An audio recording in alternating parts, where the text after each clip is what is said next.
Un milliardaire était dans l'ascenseur avec sa fiancée quand les portes se sont ouvertes et que son ex est entré avec leur enfant. Avant de commencer, dites-nous dans les commentaires depuis quelle ville vous nous regardez. Et une fois l'histoire terminée, n'oubliez pas de la noter de 0 à 10. Oh, et abonnez-vous à notre chaîne pour plus d'histoires comme celle-ci. Maintenant, installez-vous confortablement et profitez de chaque détail. Les tours de verre du centre-ville de Seattle brillaient sous le soleil de fin d'après-midi. Evelyn Harper ajusta son blazer bleu marine et vérifia sa montre. La conférence sur la technologie battait déjà son plein au 42e étage, et elle était parfaitement à l'heure.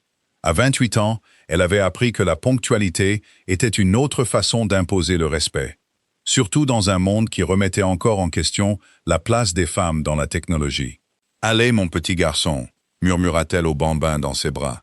Elle lissa ses cheveux bruns indisciplinés, qui semblaient se dresser quoi qu'elle fasse. Théo, âgé d'1 an et 8 mois, était un mélange parfait de curiosité et de malice. Ses yeux verts vifs absorbaient tout ce qui l'entourait avec l'intensité de quelqu'un de beaucoup plus âgé. Evelyn appuya sur le bouton de l'ascenseur, le cœur calme malgré l'importance de la présentation d'aujourd'hui. Elle avait bâti sa société de sécurité logicielle à partir de rien. Le discours de ce soir allait consolider sa position comme l'un des esprits les plus innovants du secteur. Elle n'avait plus besoin de la validation de personne. Elle avait fait ses preuves à travers des nuits blanches, un code brillant et une détermination sans faille. Les portes de l'ascenseur s'ouvrirent avec un doux carillon, révélant 2 personnes déjà à l'intérieur. Villain s'avança avant que son cerveau ne puisse traiter ce que ses yeux voyaient. Landon Mitchell se tenait contre le mur du fond. Sa grande silhouette était impeccable dans un costume anthracite qui avait clairement été taillé à la perfection. Ses cheveux sombres étaient un peu plus longs que dans son souvenir. Et ses yeux verts perçants, qui avaient autrefois transpercé ses défenses, étaient maintenant écarquillés. C'était un mélange de choc et de reconnaissance. À côté de lui se tenait une femme blonde sculpturale. Elle portait une robe de créateur qui coûtait probablement plus que le loyer mensuel de la plupart des gens. Le temps sembla se figer dans ce petit espace confiné. Evelyn sentit son souffle se couper, mais elle se força à entrer. Ses talons claquèrent doucement contre le sol poli. Elle avait affronté des salles de conseil remplies d'investisseurs sceptiques et de concurrents hostiles. Elle pouvait certainement supporter 2 minutes et demie dans un ascenseur avec son passé. Evelyn. La voix de Landon était à peine plus qu'un murmure. Elle pouvait entendre le même léger enrouement qui lui donnait des papillons dans le ventre. C'était quand il chuchotait son nom dans le noir. Landon. Elle garda sa voix stable, professionnelle. Victoria. Elle fit un signe de tête à la femme à côté de lui. Elle la reconnaissait des innombrables pages mondaines et magazines de l'industrie technologique. Victoria Steele offrit un sourire poli, mais ses yeux bleus perçants l'évaluaient. Elle essayait clairement de comprendre pourquoi cette femme avec un bébé provoquait une réaction si viscérale chez son fiancé. Théo choisit ce moment pour babiller quelque chose d'incompréhensible, mais de résolument joyeux. Il tendit une petite main vers les boutons brillants du blazer d'Evelyn. Le son innocent sembla briser le sort qui était tombé sur l'ascenseur. Le regard de Landon se déplaça vers l'enfant dans ses bras. Evelyn vit la compréhension poindre sur ses traits. La ressemblance était indéniable. Les mêmes cheveux indisciplinés, la même mâchoire déterminée. Les mêmes yeux vifs qui semblaient tout voir. « Il est », commença Landon, mais les mots semblaient rester coincés dans sa gorge. « Magnifique », termina Victoria, bien que sa voix ait pris une étrange qualité distante. « Quel âge a-t-il » ? « 20 mois, répondit Evelyn. C'était assez proche de la vérité, sans révéler la chronologie exacte qui rendrait tout douloureusement évident. Mais Landon était brillant. Il avait toujours été brillant, et elle pouvait presque le voir faire le calcul. Son visage devint pâle, puis rougit, et ses mains se crispèrent sur ses côtés. L'ascenseur continuait sa douce ascension. Chaque étage les rapprochait du moment où ils devraient à nouveau se séparer, où cette réunion impossible prendrait fin, et où la vraie vie reprendrait. Mais à cet instant, dans ce moment suspendu, tout semblait à la fois possible et impossible. Théo, inconscient de la tension qui crépitait autour d'eux, laissa tomber son jouet préféré. C'était un petit avion en bois qu'Evelyn lui avait acheté la semaine dernière. Il tomba bruyamment sur le sol et glissa vers les chaussures polies de Landon. Sans réfléchir, Landon s'accroupit et ramassa le jouet, ses mouvements prudents et délibérés. Quand il se redressa et le tendit à Théo, le petit garçon l'attrapa à deux mains. Il souriait avec la joie sans retenue que seuls les enfants possèdent. Pendant un instant, les doigts de Landon effleurèrent ceux d'Evelyn, alors qu'elle aidait à remettre le jouet dans les mains de Théo. Le contact fut électrique, envoyant une chaleur familière le long de son bras et directement à sa poitrine, où son cœur battait bien trop vite. « Merci », réussit-elle à dire, sa voix plus douce qu'elle ne l'avait prévu. L'ascenseur carillonna à nouveau. 4e étage, 41e, 42e. Victoria s'éclaircit délicatement la gorge. « Chérie, nous devrions… » Les portes s'ouvrirent avec une précision mécanique, révélant l'espace de conférence animé au-delà. Des gens en costumes coûteux se mêlaient, des verres de champagne et des cartes de visite à la main. Leur conversation créait un bourdonnement de bruit ambiant qui semblait appartenir à un monde entièrement différent. Evelyn se dirigea vers la sortie, puis s'arrêta. Certaines impulsions étaient trop fortes pour être ignorées. Et certains moments exigeaient l'honnêteté, peu importait la complexité des conséquences. Elle se retourna pour faire face à Landon, dont les yeux verts étaient toujours fixés sur elle. L'intensité de son regard lui donnait l'impression qu'ils étaient les deux seules personnes au monde. « Son nom est Théo », dit-elle doucement, juste assez fort pour qu'il l'entende par-dessus le bruit de la conférence. Théo Mitchell Harper. La dernière partie du nom frappa Landon comme un coup physique. Sa bouche s'entr'ouvrit légèrement, mais aucun mot ne sortit. La flûte de champagne de Victoria trembla dans sa main parfaitement manucurée. Evelyn n'attendit pas de réponse. Elle sortit de l'ascenseur, la tête haute et son fils en sécurité dans ses bras. Elle laissa derrière elle un silence si profond qu'il semblait résonner longtemps après que les portes se soient refermées. Mais alors qu'elle se dirigeait vers la table d'inscription, elle pouvait sentir le regard de Landon la suivre. Et elle sut avec une certitude absolue que leur histoire était loin d'être terminée. La réception de la conférence bourdonnait autour d'Evelyn comme un bruit blanc. Elle essayait de se concentrer sur la conversation avec des investisseurs potentiels. Théo était assis contentement dans sa chaise haute portable à côté d'elle. Il applaudissait de temps en temps lorsque le brouhaha ambiant devenait particulièrement animé. Elle avait maîtrisé l'art du réseautage professionnel tout en gérant la maternité. Mais ce soir, c'était différent. Toutes les quelques minutes, elle se surprenait à scruter la foule. Son pouls s'accélérait chaque fois qu'elle apercevait des cheveux sombres ou une grande silhouette. « Madame Harper, vos protocoles de cryptage sont révolutionnaires », dit David Chen, un capital risqueur de San Francisco. « Nous aimerions discuter du financement de votre prochaine phase de développement. » Evelyn sourit et lui tendit sa carte de visite, mais son attention vacilla lorsqu'elle aperçut Victoria Steele près du bar. Ses cheveux blonds captaient la lumière alors qu'elle parlait avec animation dans son téléphone. Il n'y avait aucun signe de Landon. « Maman » babilla Théo, lui tendant un morceau du snack bio qu'elle lui avait préparé. Ses yeux verts pétillaient de joie innocente, complètement inconscient que son monde entier pourrait être sur le point de basculer. « C'est bien, mon bébé », murmura-t-elle en lissant ses cheveux. « Tu es un si bon garçon. » 20 minutes plus tard, elle s'excusa auprès du cercle de réseautage et se dirigea vers les toilettes pour dames. Elle avait besoin d'un moment pour rassembler ses pensées. Le couloir était plus calme, bordé de baies vitrées, offrant une vue imprenable sur la baie d'Elliott. Elle ajustait la position de Théo dans ses bras, quand elle entendit des pas derrière elle. Evelyn. Elle se retourna lentement, son cœur reconnaissant déjà la voix avant que ses yeux ne confirment ce qu'elle savait. Landon se tenait à quelques mètres. Son sang-froid habituellement parfait était fissuré sur les bords. Sa cravate était légèrement desserrée et elle pouvait voir la tension dans sa mâchoire. « Où est Victoria ?» demanda-t-elle, fière de la stabilité de sa voix. Elle passe des appels, planifie la gestion de crise pour l'histoire que les médias pourraient inventer ce soir. Il fit un pas de plus, ses yeux ne quittant jamais son visage. « J'avais besoin de te parler seul. » Théo choisit ce moment pour tendre la main vers Landon. Sa petite main s'ouvrait et se fermait dans le geste universel des bébés pour être pris dans les bras. Evelyn sentit sa poitrine se serrer devant la manière instinctive dont son fils semblait attiré par cet homme qu'il n'avait jamais rencontré. « Il ne te connaît pas », dit-elle doucement, plus pour elle-même que pour Landon. « Mais il est à moi. » Ce n'était pas une question. La voix de Landon était rauque d'émotion. Ses yeux, la façon dont il tient sa tête. Mon Dieu, Evelyn, pourquoi ne me l'as-tu pas dit? Elle changea Théo de bras, s'achetant du temps. Parce que tu avais clairement dit que ton avenir ne m'incluait pas. Tu construisais un empire. Tu te souviens? Pas de distraction, pas de complication. Tu n'as jamais été une distraction. Les mots sortirent féroces, presque en colère. Tu étais tout. Tu l'es toujours. L'aveu flottait entre eux comme un pont. Aucun n'était sûr de pouvoir le traverser. Evelyn sentit l'attraction familière de son intensité.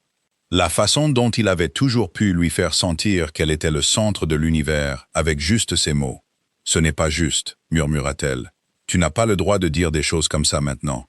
Pas quand tu portes la bague de fiançailles d'une autre femme. » Landon baissa les yeux sur sa main, comme s'il avait oublié que l'anneau de platine était là.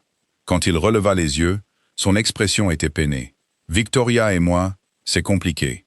Ça me semble assez simple. » Evelyn redressa les épaules. « Vous allez vous marier. Félicitations. »« Je ne l'aime pas. » Les mots sortirent bruts et sans filtre. « Je pensais que je pourrais apprendre à l'aimer. Je pensais que ce serait suffisant de construire une vie avec quelqu'un qui comprenait les affaires, qui s'intégrait dans ce monde. Mais te voir ce soir, Evelyn, je n'ai jamais cessé de t'aimer. » Théo commença à s'agiter, sentant les courants émotionnels sous-jacents, même s'il ne pouvait pas les comprendre. Evelyn le berça doucement, utilisant le mouvement familier pour s'ancrer. L'amour ne suffit pas, Landon. Nous l'avons prouvé il y a 2 ans et demi. Nous étions des personnes différentes à l'époque. Des jeunes effrayés et têtus qui pensions devoir choisir entre l'amour et l'ambition. Il se rapprocha, assez près pour qu'elle puisse sentir son parfum, voir les paillettes d'or dans ses yeux verts. « Regarde ce que tu as accompli. Tu as construit quelque chose d'incroyable. Tu es devenu tout ce que tu voulais être. Et moi, j'ai construit un empire, mais j'ai oublié pourquoi je le construisais. Tu l'as construit pour le monde de Victoria, pour les galas de la haute société, les annonces de fusion et les séances photos parfaitement orchestrées. Non, sa voix était ferme. Je l'ai construit en pensant que ça comblerait le vide que tu avais laissé, mais rien ne pouvait le faire, Evelyn. Rien. » Théo tendit à nouveau la main, réussissant cette fois à attraper une poignée de la cravate de Landon. Au lieu de se reculer, Landon dégagea soigneusement les petits doigts de son fils, son toucher doux et respectueux. « Je peux ?» Il fit un geste vers Théo, sa signification claire. Evelyn hésita. Chaque partie rationnelle de son cerveau criait que c'était un terrain dangereux. Laisser Landon tenir leur fils ne ferait que compliquer une situation déjà impossible. Mais Théo regardait Landon avec une telle curiosité ouverte. Et il y avait quelque chose de déchirant dans l'espoir prudent de l'expression de Landon. Il n'a pas l'habitude des étrangers, prévint-elle. Mais elle était déjà en train de transférer Théo dans les bras de Landon. Landon tenait son fils comme s'il était fait de verre filé. Ses grandes mains étaient étonnamment sûres et douces. Théo étudia le visage de son père avec la concentration intense que les bébés réservent aux nouvelles découvertes. Puis il sourit, un vrai sourire ravi qui illumina tout son visage. « Salut, petit bonhomme » murmura Landon, la voix épaisse d'émotion. « Je suis ton père. » Les mots brisèrent quelque chose dans la poitrine d'Evelyn. Elle regarda le corps entier de Landon sembler se détendre pour la première fois depuis qu'elle le connaissait. C'était comme s'il avait retenu sa respiration pendant des années et pouvait enfin expirer. C'était ce dont elle avait eu peur. Pas que Landon rejette Théo, mais qu'il l'aime instantanément et complètement. Cela rendrait impossible pour elle de protéger son fils des complications inévitables. « Il t'aime bien », dit-elle inutilement. Car Théo tapotait maintenant la joue de Landon avec une fascination évidente. « Il est parfait. » La voix de Landon était émerveillée. « Absolument parfait. Comment fais-tu? Comment travailles-tu? Voyages-tu? Et gères-tu tout toute seule? Parce que je devais le faire. » Les mots sortirent plus secs qu'elle ne l'avait prévu. « Parce que quand j'ai découvert que j'étais enceinte, j'étais seule. Parce que tu n'as jamais appelé, jamais cherché à me joindre, jamais donné de raison de penser que tu voudrais savoir. J'ai appelé. » L'aveu silencieux la figea. « Tous les jours pendant le 1er mois. Tu avais bloqué mon numéro. Le souvenir revint en force, sa douleur et sa fierté exigeant une rupture nette. Son doigt planant sur le bouton de blocage de son téléphone. J'avais besoin d'espace pour réfléchir. Je sais, et j'aurais dû essayer plus fort. J'aurais dû me battre pour nous au lieu de respecter tes murs. » Il baissa les yeux sur Théo, qui jouait maintenant avec les boutons de sa chemise. « Mais je suis là maintenant, Evelyn. Aussi compliqué, aussi désordonné que ce soit, je suis là maintenant. Le bruit de talons claquant sur le marbre les interrompit.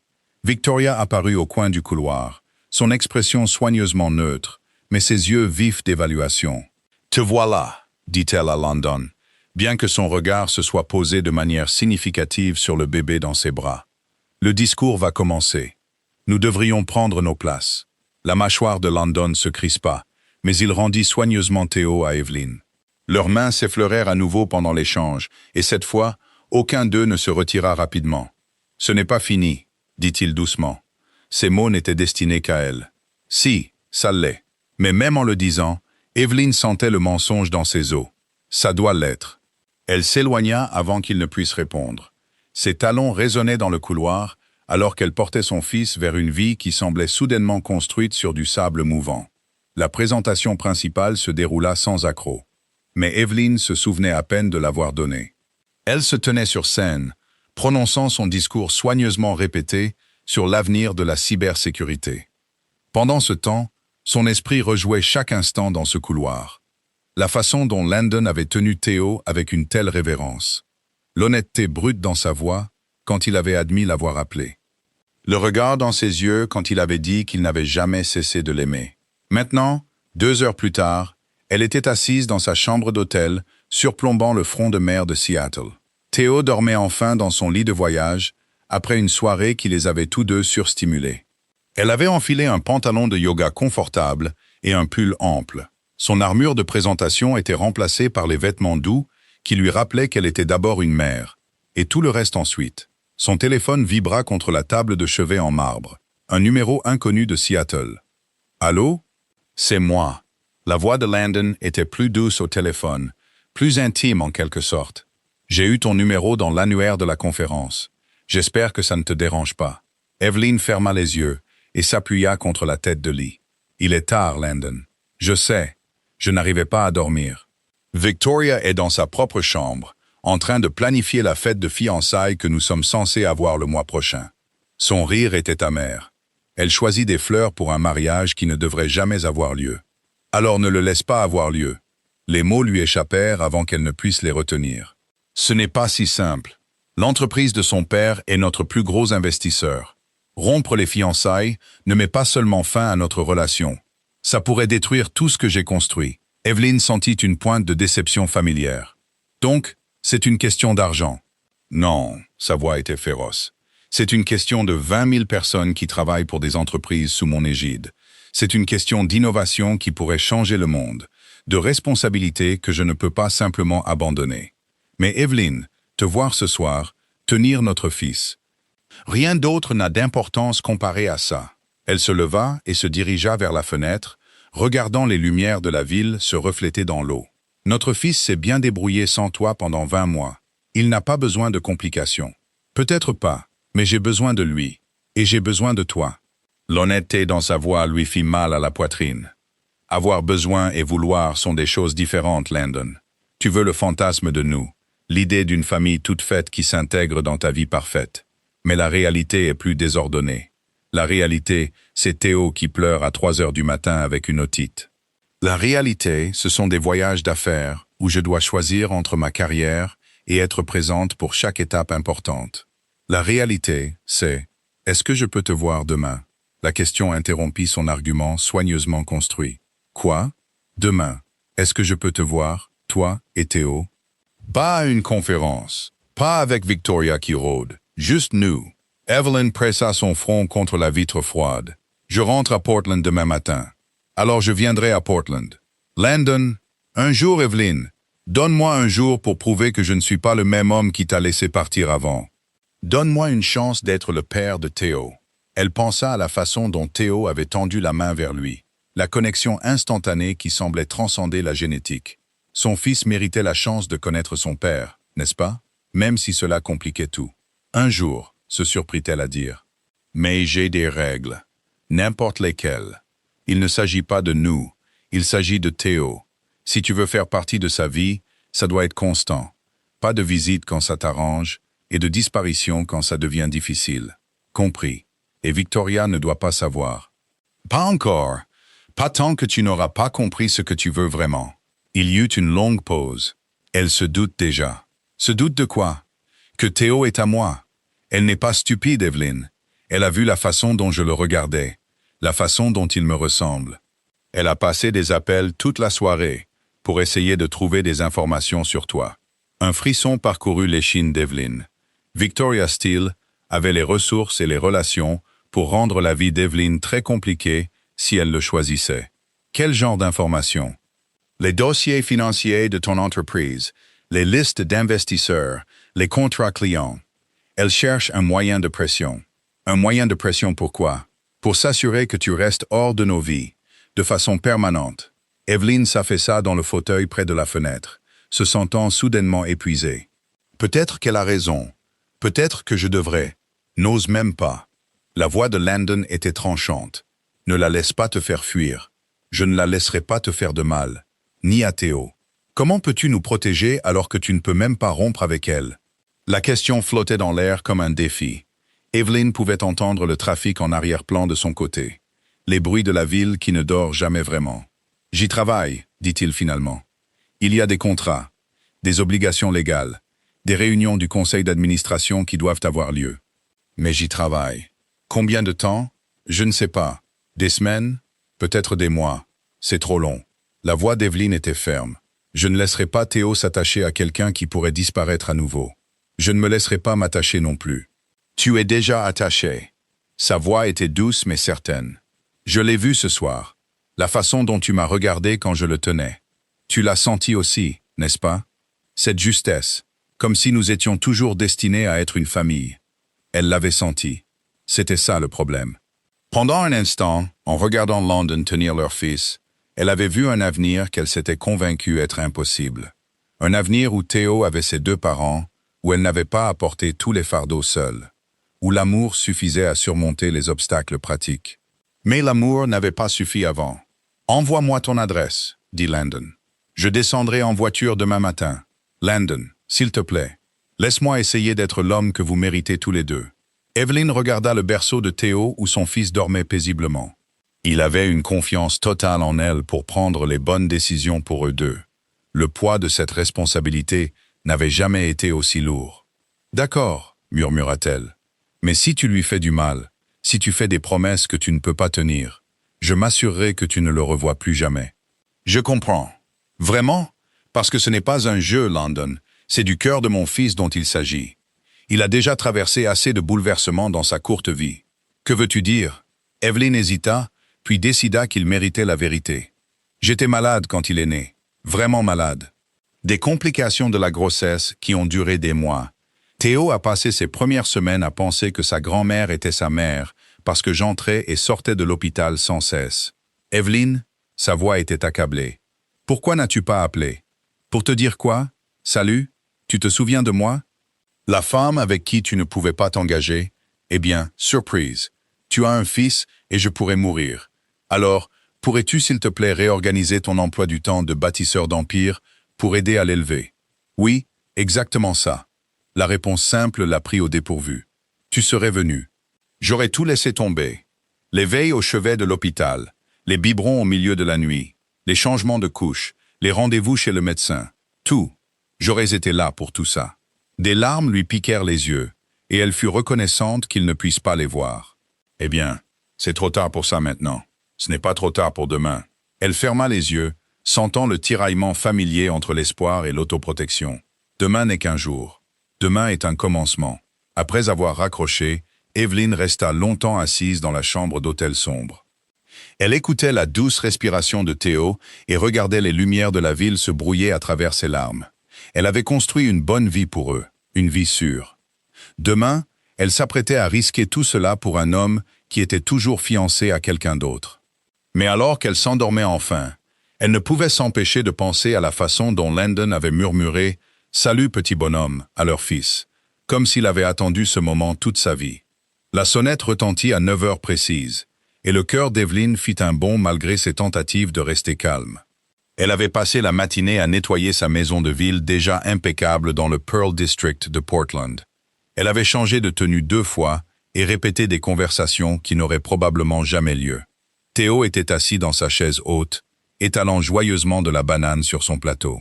Il portait le polo bleu marine qu'elle avait choisi parce qu'il faisait ressortir ses yeux. À travers le judas, elle pouvait voir Landon debout sur son Porsche, l'air étonnamment nerveux. Fini le costume de conférence impeccable. À la place, il portait un jean foncé et un pull gris qui le faisait paraître plus jeune, plus accessible. Dans ses mains, il tenait ce qui semblait être un sac cadeau. « Da-da-da » babilla Théo depuis la cuisine, les syllabes dénuées de sens frappant Evelyn comme un coup de poing à la poitrine. Elle ouvrit la porte, et pendant un instant, ils se regardèrent simplement. À la lumière du matin, elle pouvait voir l'épuisement autour des yeux de Landon, comme s'il n'avait pas mieux dormi qu'elle. « Salut » dit-il doucement. « Salut » Elle recula pour le laisser entrer, hyper consciente de l'aspect domestique de la scène, de son danger. Il vient de finir son petit déjeuner. « Je te préviens, il est d'humeur à tester la gravité avec tout ce qui lui tombe sous la main. » Landon sourit, son premier vrai sourire depuis hier, et la suivit dans l'espace de vie ouvert. La maison d'Evelyn était chaleureuse et accueillante, remplie de lumière naturelle et de pièces soigneusement choisies qui parlaient de confort plutôt que d'ostentation. Des livres pour enfants étaient éparpillés sur la table basse, et un panier de jouets se trouvait dans le coin à côté d'une bibliothèque intégrée. « C'est magnifique », dit-il en observant l'espace. « On se sent chez soi. C'est chez moi. » Il y avait une pointe de protection dans sa voix qu'elle ne pouvait pas tout à fait réprimer. Théo aperçut le nouveau venu et se mit immédiatement à rebondir dans sa chaise haute, les bras tendus et le visage s'illuminant de reconnaissance. L'accueil enthousiaste surprit clairement Evelyn. Son fils était habituellement prudent avec les étrangers. « Salut mon grand » dit Landon en s'approchant lentement. « Tu te souviens de moi, Ba, répondit Théo, frappant ses mains collantes l'une contre l'autre. « Je t'ai apporté quelque chose. » Landon leva le sac cadeau, puis regarda Evelyn pour obtenir sa permission. « C'est d'accord ?» Elle hocha la tête, curieuse malgré elle. Landon plongea la main dans le sac et en sortit un magnifique train en bois. Pas le genre en plastique bon marché vendu dans les grandes surfaces, mais des pièces sculptées à la main qui ressemblaient à des jouets de famille. « Je sais qu'il est encore jeune pour ça, » dit Landon, soudainement incertain. « Mais je me suis dit, je ne sais pas ce que les enfants de 20 mois aiment. Il adore les trains, » dit doucement Evelyn, regardant les yeux de Théo s'écarquiller d'excitation. « Comment as-tu » Un coup de chance, mais son sourire suggérait que c'était plus que ça. « Je peux le sortir de là ?» Evelyn hocha à nouveau la tête et regarda Landon détacher soigneusement Théo de sa chaise haute. Leur fils y alla volontiers, tapotant l'épaule de Landon avec des mains collantes de banane et babillant un flot de non-sens qui semblait presque conversationnel. « Nettoyons-toi d'abord, petit bonhomme, » dit Landon en portant Théo à l'évier. « Evelyn, as-tu un gant de toilette ?» La scène était si naturellement domestique qu'elle serra la poitrine d'Evelyn. Landon lava les mains et le visage de Théo avec une efficacité douce, comme s'il l'avait fait des centaines de fois. Théo se soumit au nettoyage avec une patience inhabituelle, étudiant le visage de son père avec une concentration intense. Voilà, c'est beaucoup mieux. Landon porta Théo dans le salon, s'asseyant en tailleur sur le sol avec leur fils sur ses genoux. Maintenant, voyons ces trains. Pendant l'heure qui suivit, Evelyn assista à quelque chose de magique. Le comportement de Landon se transforma complètement alors qu'il jouait avec Théo. L'homme d'affaires prudent disparut, remplacé par quelqu'un de patient, de drôle et de complètement dévoué à faire rire un bambin. Il construisit des circuits de train élaborés sur son parquet, avec des effets sonores et des accidents dramatiques qui firent éclater de rire Théo. « Il n'est jamais aussi engagé avec les étrangers », dit Evelyn en s'installant sur le canapé avec son café. « D'habitude, il a besoin de temps pour s'habituer aux gens. » « Peut-être que ce n'est pas étrange pour lui, » répondit Landon, aidant Théo à empiler des blocs de bois en une tour de plus en plus précaire. « Peut-être que certaines connexions sont simplement naturelles. » La tour tomba avec un fracas satisfaisant, et Théo applaudit de joie avant de commencer immédiatement à la reconstruire. « Persistent, » observa Landon. « Je me demande de qui il tient ça. »« Certainement pas de moi, » dit Evelyn sèchement, ce qui fit rire Landon, et donna à son estomac des papillons qu'elle avait presque oubliés. Son téléphone vibra avec un message texte. Le nom sur l'écran lui glaça le sang. « Victoria Steele. Nous devons parler. Je sais pour le bébé. J'arrive à Portland dans 2 heures. Le visage d'Evelyn dut trahir sa panique, car Landon leva immédiatement les yeux d'étreint. Qu'est-ce qu'il y a? Elle lui montra le téléphone. Sa mâchoire se crispa en lisant le message, et elle vit ses instincts protecteurs s'activer. Elle ne peut pas débarquer ici comme ça, dit-il, sa voix basse et féroce. C'est ta maison. Elle est pleine de ressources. Si elle veut me trouver, elle me trouvera. Evelyn posa le téléphone avec des mains tremblantes. Peut-être qu'il vaut mieux en finir. Non. Landon déplaça soigneusement Théo sur son tapis de jeu et se leva. Je ne la laisserai pas t'intimider. Tu n'es pas en position de l'arrêter, Landon. Tu es toujours fiancé à elle. Le rappel fit mouche. Landon passa ses mains dans ses cheveux, l'air plus frustré qu'elle ne l'avait jamais vu. J'essaye de trouver une issue qui ne détruise pas tout ce que j'ai construit. Mais elle ne me facilite pas la tâche. Chaque conversation que nous avons, elle trouve de nouvelles façons de me rappeler ce que je perdrais. Peut-être que tu devrais l'écouter. Les mots sortirent plus amers qu'Evelyn ne l'avait prévu. Peut-être qu'une famille toute faite ne vaut pas la perte de ton empire. Ne dis pas ça. Landon s'agenouilla devant son fauteuil, prenant ses mains dans les siennes. N'ose pas douter de ce que cela signifie pour moi. Evelyn, je renoncerai à tout. Chaque entreprise, chaque dollar, chaque relation pour être avec toi et Théo. La seule raison pour laquelle j'essaye de trouver une autre solution, c'est parce que je veux pouvoir subvenir à vos besoins. Donnez à Théo tous les avantages. Il n'a pas besoin d'avantages, il a besoin de stabilité. Il a besoin de parents qui le choisissent avant tout le reste. Alors laisse-moi le choisir. Laisse-moi vous choisir tous les deux. Théo choisit ce moment pour ramper vers eux, se hissant sur la jambe de Landon avec une expression déterminée. Sans hésitation, Landon le prit dans ses bras, et Théo se blottit immédiatement contre sa poitrine avec un contentement qui fit mal au cœur d'Evelyn. « Regarde-le » murmura Landon. « Il sait, Evelyn. D'une manière ou d'une autre, il sait que je suis son père. » Elle pouvait le voir aussi. La façon dont Théo se détendait dans les bras de Landon. La façon dont il continuait à toucher le visage de Landon, comme pour le mémoriser. Son fils indépendant et prudent ne s'était jamais lié à quelqu'un aussi rapidement, même pas avec son propre père. 2 heures, dit-elle en vérifiant à nouveau son téléphone. Victoria sera là dans 2 heures, et elle va essayer de détruire tout ce qu'il y a de bon dans cette journée. Alors, ne perdons pas le temps que nous avons. Landon se leva, tenant toujours Théo. Montre-moi tout. Sa chambre, ses livres préférés, sa routine du coucher. Montre-moi comment être son père. Les 90 minutes suivantes passèrent dans un flou de moments ordinaires qui semblaient extraordinaires. Landon changea sa première couche avec une compétence surprenante, le « Bonne nuit la lune », avec un flair théâtral qui fit rire Théo, et apprit que le jeu préféré de leur fils était « Coucou caché », joué avec des cachettes de plus en plus élaborées. Mais à mesure que l'heure de l'arrivée de Victoria approchait, la tension revint dans la pièce comme un orage qui se préparait. « Je devrais y aller », dit Landon à contre-cœur, regardant Théo se promener dans le salon avec une détermination sans faille. « Je ne veux pas te compliquer la tâche.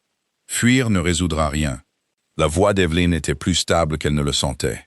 Elle vient ici parce qu'elle sait pour Théo, ce qui signifie qu'elle a déjà pris sa décision sur ce qu'elle veut faire de cette information. Que penses-tu qu'elle veuille? Avant qu'Evelyn ne puisse répondre, la sonnette retentit. Ils se figèrent tous les deux, et Théo leva les yeux de ses jouets avec des yeux curieux. « Je suppose que nous sommes sur le point de le découvrir, » dit Evelyn, en lissant son pull et en se dirigeant vers la porte qui s'ouvrirait soit sur leur avenir, soit le détruirait complètement.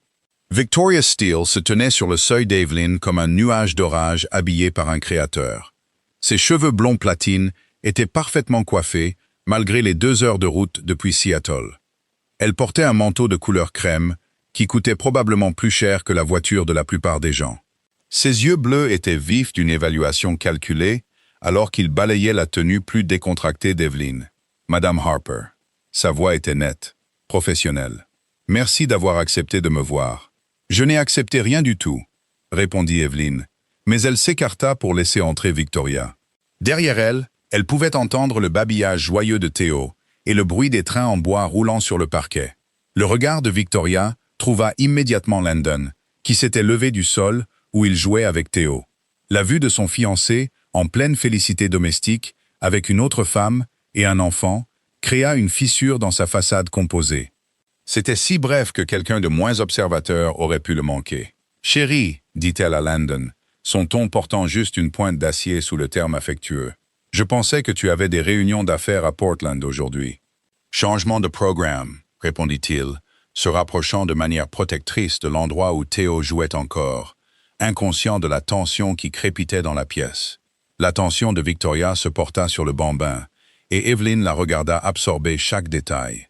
Les cheveux sombres indisciplinés, les yeux verts, la mâchoire déterminée, qui était indubitablement Mitchell. Quand Théo leva les yeux et sourit au nouveau visiteur, avec le sourire charmant de son père, le masque de Victoria glissa complètement. « Il est magnifique, dit-elle, et pendant un instant, sa voix portait une émotion sincère. « Quel âge avez-vous dit qu'il avait ?»« 20 mois, répondit Evelyn prudemment. 20 mois. Le sourire de Victoria était aussi tranchant qu'une lame, ce qui le ferait concevoir vers. Quand vous êtes-vous séparés? Février 2023. La précision mathématique de la question flottait dans l'air comme une accusation. Whelan sentit ses instincts protecteurs monter en flèche. Qu'est-ce que vous insinuez exactement? Je n'insinue rien. Je constate un fait. Victoria s'installa gracieusement dans le fauteuil en face du canapé, croisant les jambes avec une élégance délibérée. Votre fils est l'enfant de Landon. La ressemblance est indéniable, et la chronologie correspond parfaitement. Landon se rapprocha d'Evelyn. Sa présence était à la fois réconfortante et inquiétante. Victoria, ce n'est pas nécessaire. Oh, mais ça l'est. Le rire de Victoria était cristallin et froid. Vous voyez, Evelyn, j'ai fait mes recherches. Votre entreprise, bien qu'innovante, est encore relativement petite. Vos investisseurs sont prudents. Vos contrats sont basés sur des projets, et votre stabilité financière dépend entièrement du maintien de votre réputation dans un domaine très compétitif. La menace implicite était indubitable. Evelyn sentit la glace se former dans son estomac, mais elle garda sa voix stable. Et je pourrais détruire tout cela avec quelques appels téléphoniques bien placés. Victoria examina ses ongles parfaitement manucurés. La technologie est une industrie si fermée, n'est-ce pas? Les nouvelles voyagent vite quand le jugement professionnel de quelqu'un est remis en question. Tu la menaces. La voix de Landon était dangereusement calme. Je protège notre avenir, corrigea Victoria. L'avenir que nous avons planifié, la fusion que nous avons annoncée, la vie que nous avons construite ensemble. Je ne laisserai pas une nuit de nostalgie détruire tout ce pour quoi nous avons travaillé. La colère d'Evelyn l'emporta finalement sur sa prudence. Une nuit? C'est ce que vous pensez que c'est? N'est-ce pas? Le sourire de Victoria était prédateur. Landon me dit que votre relation s'est mal terminée il y a des années. Il a tourné la page, construit un empire, trouvé quelqu'un qui complète ses ambitions. Et maintenant, comme par hasard, vous réapparaissez avec un enfant, espérant profiter de son succès. Sortez. La voix d'Evelyn était basse, mais féroce. Sortez de ma maison tout de suite. J'ai bien peur de ne pas avoir fini. Victoria sortit une tablette de son sac et fit glisser son doigt pour ouvrir un document. J'ai préparé une proposition que je pense que vous trouverez assez généreuse. Elle tourna l'écran vers Evelyn, qui se retrouva à regarder ce qui semblait être un contrat légal. 5 millions de dollars, dit Victoria d'un ton conversationnel. En échange de votre accord pour déménager, peut-être retourner dans votre état d'origine, le Colorado, et pour limiter le contact de Landon avec l'enfant à des visites occasionnelles. Supervisé, bien sûr. Le sang quitta le visage d'Evelyn. « Vous voulez me payer pour que je disparaisse? Je veux vous payer pour que vous soyez raisonnable. Landon a des responsabilités. Une entreprise à diriger, un mariage à planifier. Il ne peut pas être distrait en jouant à la petite maison avec quelqu'un de son passé. » Théo, sentant le changement d'énergie, commença à s'agiter. Landon se déplaça immédiatement pour le réconforter, prenant leur fils dans ses bras avec une facilité pratiquée. La vue d'eux ensemble sembla pousser le désespoir de Victoria à de nouveaux sommets. « Il s'ennuiera, dit-elle, sa voix devenant plus aiguë. Les hommes comme Landon le font toujours. La nouveauté de la paternité s'estompera, et il vous en voudra du fardeau que vous lui avez imposé. Mieux vaut prendre l'argent maintenant, pendant qu'il est encore sentimental. Arrête de parler de moi comme si je n'étais pas là, dit Landon, sa voix portant une autorité qui fit même taire Victoria. Et arrête de parler de mon fils comme s'il était un problème à résoudre. Ton fils? Le sang-froid de Victoria se brisa finalement complètement. Tu connais l'existence de cet enfant depuis exactement 24 heures, et tu es déjà prêt à jeter tout ce que nous avons construit ensemble. Ce que nous avons construit est un arrangement commercial, répondit Landon, son honnêteté brutale dans sa simplicité. Ce que j'ai avec Evelyn et Théo, c'est une famille. Victoria se leva brusquement, ses talons de créateur claquant contre le parquet, alors qu'elle commençait à faire les 100 pas. Une famille? Tu connais à peine cette femme maintenant. Les gens changent, Landon. La fille que tu fréquentais à l'université n'est pas la même personne qui se tient ici aujourd'hui. Vous avez raison, dit doucement Evelyn, retrouvant sa voix. Je ne suis pas la même personne qu'à l'époque. Je suis plus forte maintenant, plus indépendante. J'ai construit ma propre vie, mon propre succès. Je n'ai pas besoin de l'argent de Landon, ni de son nom, ni de sa protection. Elle se tourna pour faire face à Victoria directement, le menton levé avec une dignité tranquille. « Mais vous vous trompez sur une chose. Je n'accepterai jamais d'argent pour éloigner mon fils de son père. Pas 5 millions, pas 50 millions. Théo mérite de savoir qui il est et d'où il vient. »« Comme c'est noble, » dit Victoria sarcastiquement. « Et que se passera-t-il quand les médias le découvriront? Quand les sites de potins commenceront à publier des articles sur l'enfant secret de Landon Mitchell? Quand nos investisseurs commenceront à remettre en question son jugement et sa stabilité? Alors ils apprendront la vérité, dit Landon, installant Théo plus confortablement dans ses bras. Que je suis un homme qui assume la responsabilité de ses actes et qui aime sa famille. Ta famille? La voix de Victoria monta à un ton qui fit gémir Théo. Je suis ta famille. Nous nous marions dans 3 mois. Nous avons planifié une vie ensemble. Nous avons planifié une fusion, corrigea Landon. Nous n'avons jamais planifié de famille. Les mots frappèrent Victoria comme un coup physique. Pendant un instant, son masque parfaitement conçu tomba complètement, révélant quelque chose de brut et de vulnérable en dessous. « J'aurais pu te donner des enfants, » murmura-t-elle. « Mais tu n'en voulais pas. Tu l'as clairement dit dès le début. Les enfants compliqueraient ta carrière, interféraient avec tes obligations sociales. » La voix de Landon était douce, mais ferme. « Il n'y a rien de mal à ce choix, Victoria, mais ce n'est plus le choix que je veux. » Victoria le fixa pendant un long moment, puis Evelyn, puis Théo, qui tendait maintenant la main vers un train jouet qui avait roulé sous la table basse. Quand elle parla à nouveau, sa voix était contrôlée, mais portait une nuance d'acier. « Je ne vous faciliterai pas la tâche, » dit-elle à tous les deux. L'annonce des fiançailles a été faite. Le conseil d'administration s'attend à cette fusion. Si vous pensez que vous pouvez simplement partir sans conséquences, vous êtes tous les deux plus naïfs que je ne le pensais. Quel genre de conséquences? Demanda Evelyn, bien qu'elle redoutât la réponse.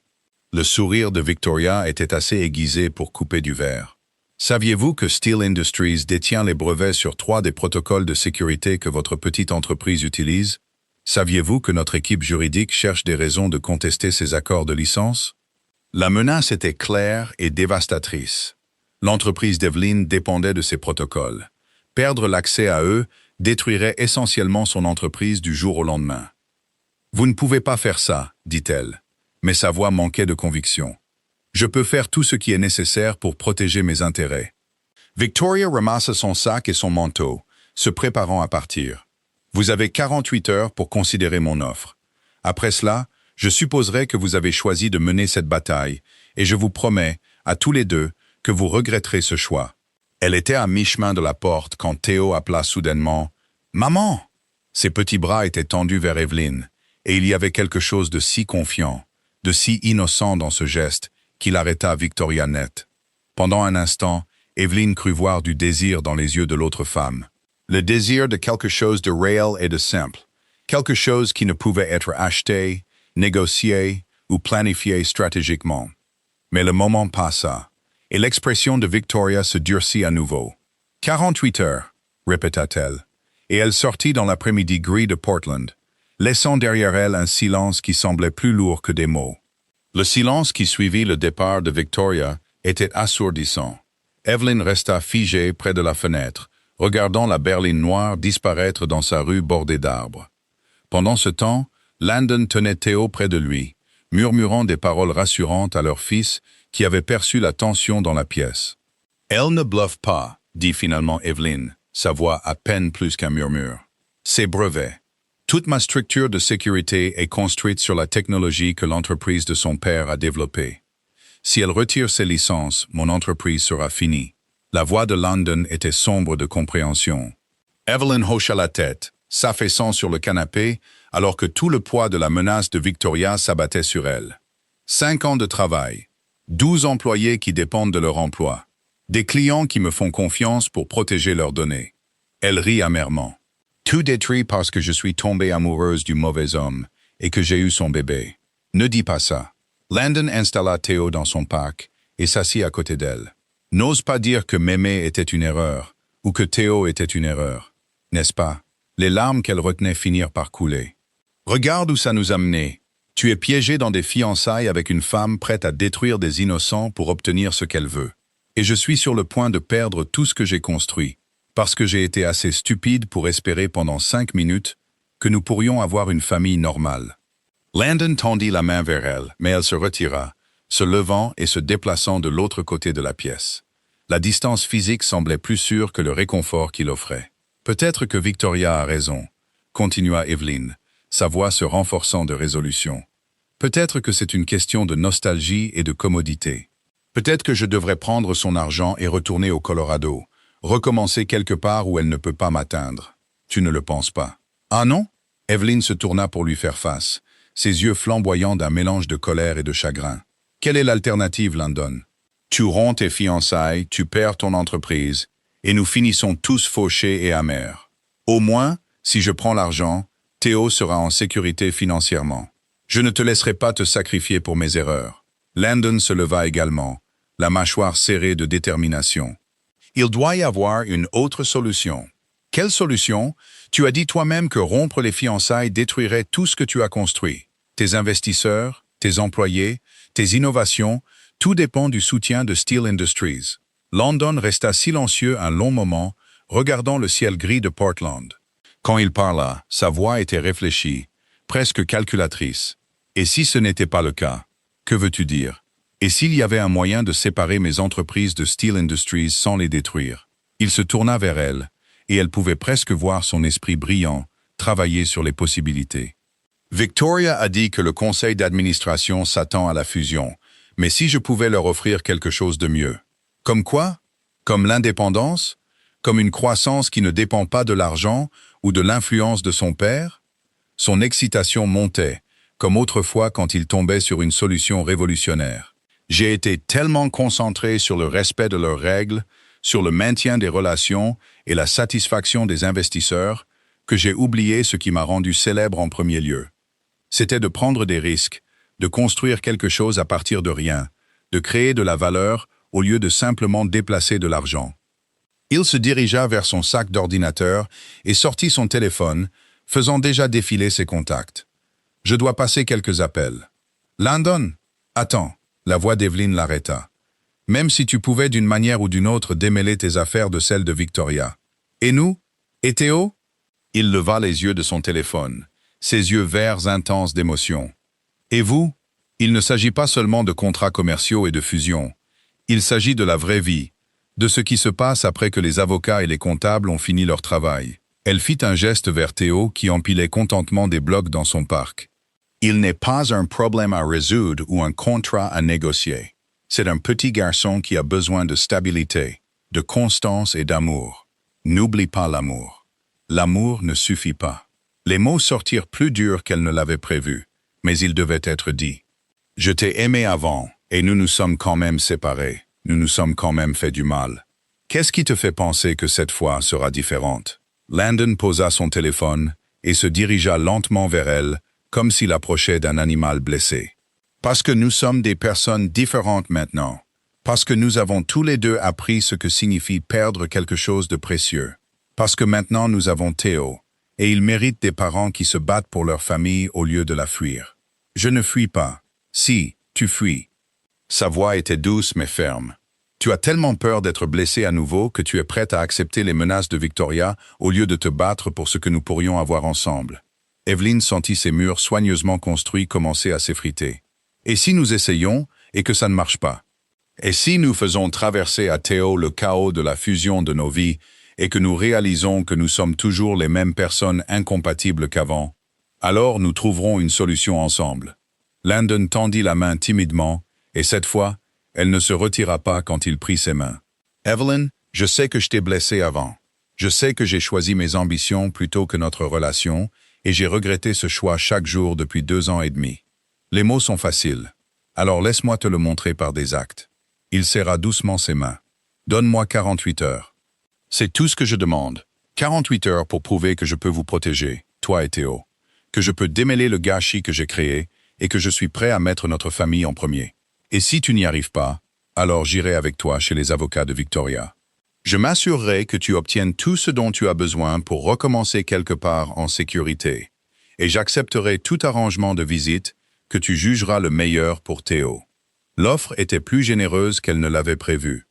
Plus douloureuse aussi, car cela signifiait qu'il était prêt à les perdre si cela signifiait les protéger. Le babillage de Théo depuis son parc interrompit le moment lourd. Il tenait un train en bois, le leur offrant avec l'esprit généreux que seuls les enfants possèdent. Le simple geste leur rappela à tous les deux ce pourquoi ils se battaient vraiment. 48 heures, dit finalement Evelyn. Le soulagement inonda les traits de Landon. Merci, mais j'ai des conditions. Dis-les. Premièrement, pas de promesses en l'air. Si tu dis que tu peux faire quelque chose, tu as intérêt à être absolument certain de pouvoir le faire. Je ne donnerai pas de faux espoirs à Théo pour le décevoir plus tard. D'accord. Deuxièmement, si ça ne marche pas, si Victoria détruit mon entreprise, ou si ton conseil d'administration se révolte, ou si l'une des dizaines d'autres choses tourne mal, nous ne nous blâmons pas. Nous nous concentrons sur ce qui est le mieux pour Théo, et nous avançons en tant que coparents. Rien de plus. La dernière condition le peinait clairement, mais il hocha la tête. Compris. Et troisièmement, elle hésita, puis se força à continuer. Si nous allons essayer, si nous allons vraiment voir si nous pouvons être une famille, alors nous le faisons honnêtement. Plus de murs, plus de protection contre la douleur. Soit nous sommes à fond, soit nous ne le sommes pas du tout. À fond, dit-il sans hésitation. Evelyn, je suis complètement, totalement à fond. La conviction dans sa voix serra sa poitrine d'espoir et de terreur à parts égales. Elle était sur le point de tout parier. Son cœur, son avenir, la stabilité de Théo, sur un homme qui avait déjà trahi sa confiance une fois. Mais en regardant Théo jouer contentement avec les trains que son père lui avait apportés, elle réalisa que certains paris valaient la peine d'être pris. « D'accord », murmura-t-elle. 48 heures. Le sourire de Landon était brillant et reconnaissant, et teinté de la sorte de détermination qui avait bâti des empires. « Je ne vous laisserai pas tomber, ni l'un ni l'autre. » Alors qu'il sortait son téléphone et commençait à passer des appels qui allaient soit sauver, soit détruire tout ce pour quoi ils avaient travaillé, Evelyn ne put s'empêcher de penser que 48 heures n'avaient jamais semblé à la fois si longues et si incroyablement courtes. Dehors, des nuages d'orage s'accumulaient sur Portland, et elle ne pouvait se défaire du sentiment que ce qui allait suivre changerait leur vie à tous pour toujours. 24 heures après le début de la promesse de 48 heures de Landon, la maison de ville d'Evelyn s'était transformée en salle de guerre. Sa table de salle à manger était couverte d'ordinateurs portables, de documents juridiques et des restes de plats à emporter du restaurant chinois du coin. Landon n'était pas parti depuis hier après-midi, travaillant toute la nuit, pendant que Théo faisait la sieste et jouait autour d'eux, inconscient de la bataille menée pour son avenir. « Marcus vient de le confirmer, » dit Landon, raccrochant sa 3e conférence téléphonique de la matinée. Chen Industries est prêt à se retirer de son accord d'exclusivité avec Steele si nous pouvons leur offrir de meilleures conditions sur le projet d'intégration de l'intelligence artificielle. Evelyn leva les yeux de son propre ordinateur portable où elle examinait les contrats de son entreprise. C'est un gros investisseur que tu as retourné en 12 heures. Victoria va bientôt remarquer le schéma. Elle l'a déjà fait. Le téléphone de Landon vibra avec un autre appel. C'est probablement elle maintenant. Au lieu de répondre, il le laissa aller à la messagerie vocale et se tourna vers le tableur qu'ils avaient construit. La journée écoulée avait révélé à quel point Steele Industries s'était immiscé dans l'empire commercial de Landon. Mais elle avait aussi montré que la plupart de ses connexions étaient basées sur la commodité plutôt que sur la nécessité. L'accord Yamamoto est la clé, continua-t-il, surlignant une rangée de chiffres. Si je peux obtenir leur soutien indépendamment, je peux racheter la participation de Steele dans la société holding. Ça me coûtera presque tout ce que j'ai en actifs liquides, mais c'est faisable. Et ensuite? Demanda Evelyn, bien qu'elle commençât à voir la situation dans son ensemble. Tu seras libre de Victoria, mais tu seras aussi fauché. Pas fauché, juste en train de recommencer. Son sourire était désabusé mais déterminé. J'ai construit quelque chose à partir de rien une fois. Je peux le refaire. Théo choisit ce moment pour se diriger vers eux, serrant son train en bois et babillant ce qui ressemblait à une histoire élaborée sur ses aventures. Landon se pencha automatiquement pour le prendre, installant leur fils sur ses genoux tout en continuant à travailler. La facilité domestique du geste serra le cœur d'Evelyn. Au cours des dernières 24 heures, elle avait regardé Landon s'intégrer parfaitement à leur routine quotidienne. Il aidait au repas, lisait des histoires pour s'endormir et gérait même un changement de couche au milieu de la nuit quand Théo s'était réveillé agité. Il abordait la paternité de la même manière qu'il abordait les affaires, avec une concentration totale et un instinct pour ce qui devait être fait. Il y a autre chose, dit-elle, fermant son ordinateur portable et se tournant pour lui faire face pleinement.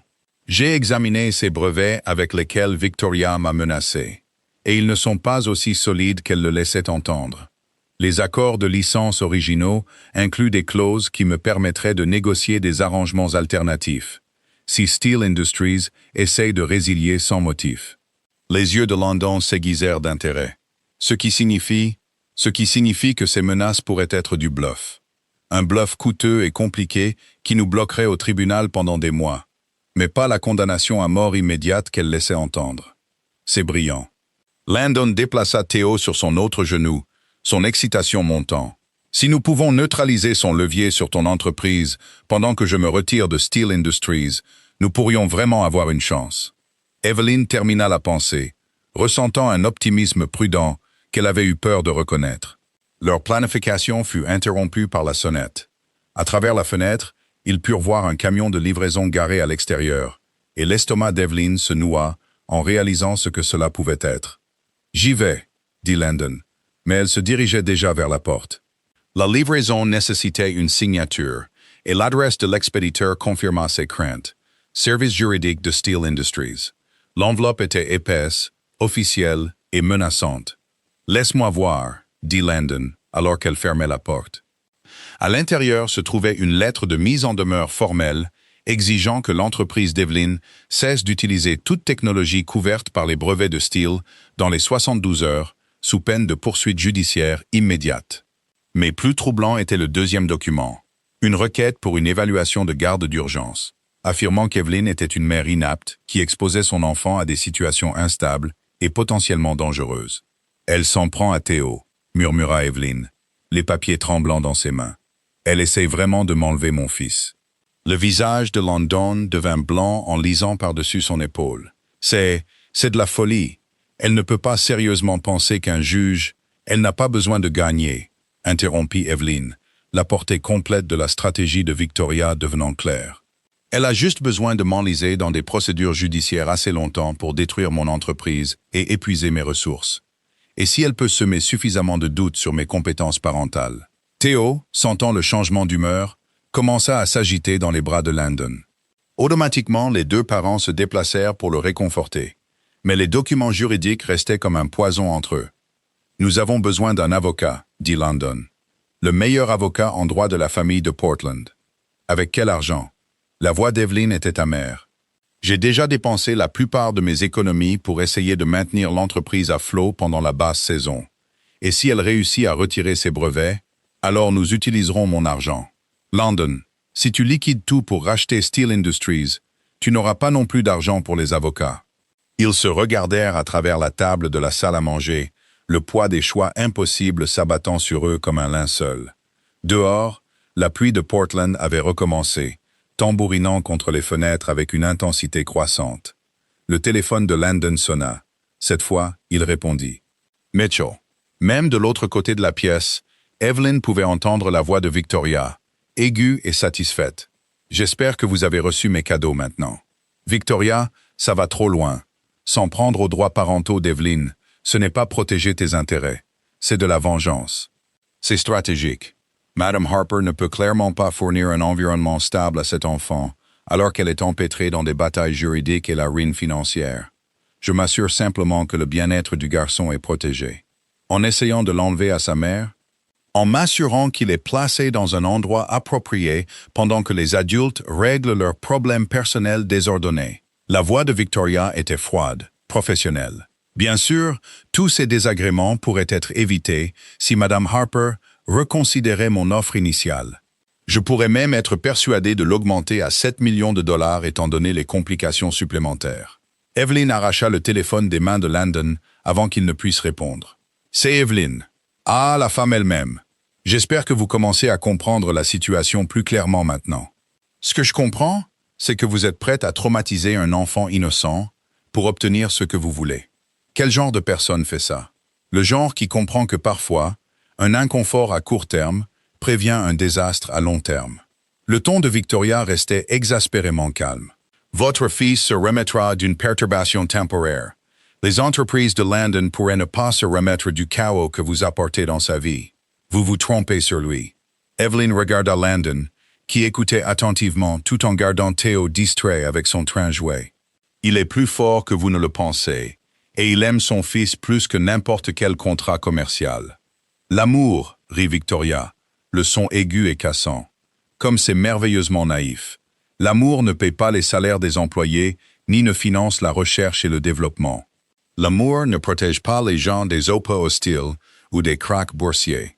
Non, mais il vous donne quelque chose qui vaut la peine d'être protégé. » La ligne resta silencieuse un long moment.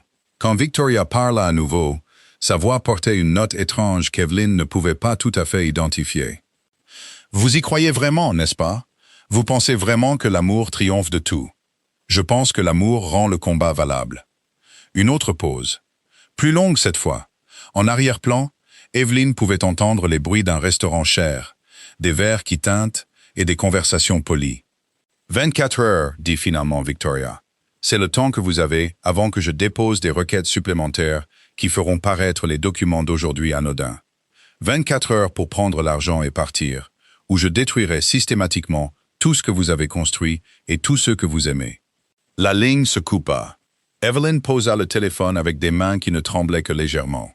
De l'autre côté de la pièce, Landon la regardait avec un mélange d'admiration et d'inquiétude. « 24 heures, lui dit-elle.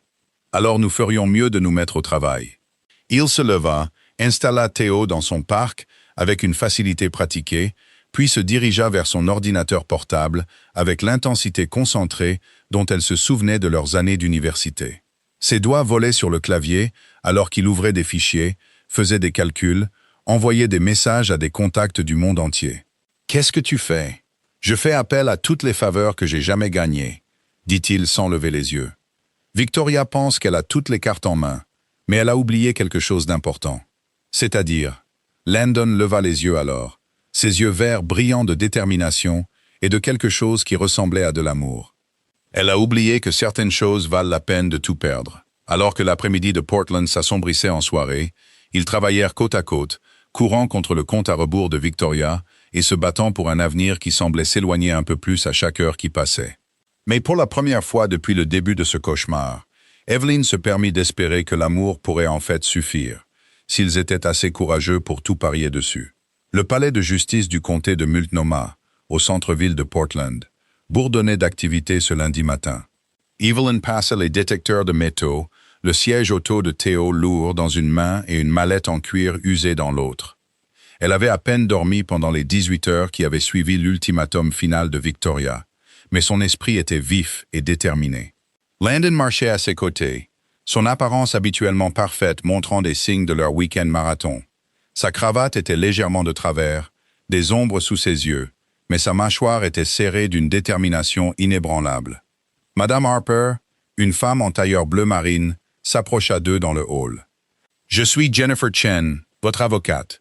Nous nous sommes parlé au téléphone hier soir. » Evelyn serra la main de l'avocate, reconnaissante que les contacts de Landon aient réussi à leur obtenir une représentation dans un délai aussi court. Jennifer Chen avait la réputation d'être brillante et impitoyable au tribunal de la famille. Des qualités dont ils avaient désespérément besoin. « L'audience d'urgence a lieu dans 20 minutes, continua Jennifer, alors qu'ils se dirigeaient vers l'ascenseur. J'ai examiné tous les documents déposés par Victoria Steele, et je dois être honnête. Elle joue sale, mais elle joue intelligemment.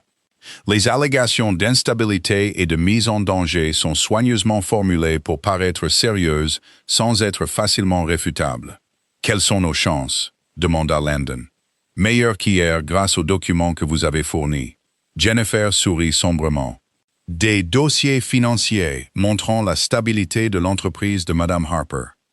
Des références de clients et de collègues. Des dossiers médicaux prouvant d'excellents soins pour Théo. Tout cela aide. Mais le véritable changement de jeu, c'est ce que vous avez découvert sur les motivations de Madame Steele. Ils sortirent de l'ascenseur au 3e étage, où les couloirs bourdonnaient de l'activité du tribunal de la famille.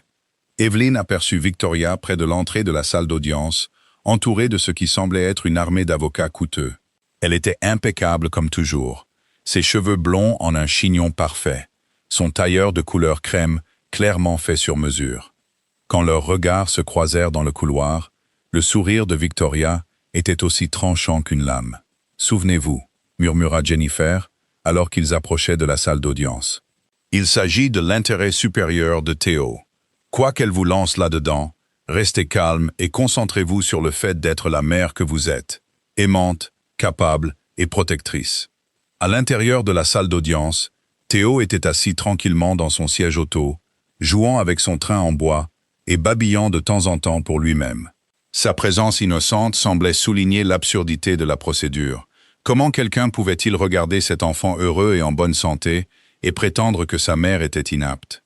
La juge Patricia Hoffman prit place à 9 heures précises. C'était une femme dans la soixantaine, avec des cheveux argentés et des yeux vifs qui suggéraient qu'elle avait vu tous les drames possibles au tribunal de la famille. Ceci est une audience d'urgence concernant la requête déposée par Victoria Steele, demandant une évaluation de la garde temporaire de l'enfant mineur Theodore Harper, annonça la juge Hoffman. « Madame Steele, votre avocat peut commencer. » L'avocat principal de Victoria, un homme dont le costume coûtait probablement plus que le salaire mensuel de la plupart des gens, se leva et se lança dans un argumentaire soigneusement élaboré sur la prétendue instabilité d'Evelyn. Il brossa le portrait d'une mère célibataire, dépassée par les pressions professionnelles, prenant des décisions imprudentes qui exposaient son enfant à des situations dangereuses. Spécifiquement, la relation volatile avec Landon Mitchell. « Votre honneur, » continua l'avocat, « Madame Harper a plongé cet enfant innocent au milieu d'un conflit commercial complexe impliquant des millions de dollars et des intérêts puissants. L'enfant a été présent lors de confrontations animées et a été utilisé comme un pion dans les tentatives de Madame Harper de manipuler M. Mitchell. » Evelyn sentit la colère monter en elle, mais la main ferme de Jennifer sur son bras lui rappela de rester calme. « De plus, » dit l'avocat en sortant une tablette, « nous avons des preuves que l'entreprise de Madame Harper est en grave difficulté financière en raison de violations de brevets.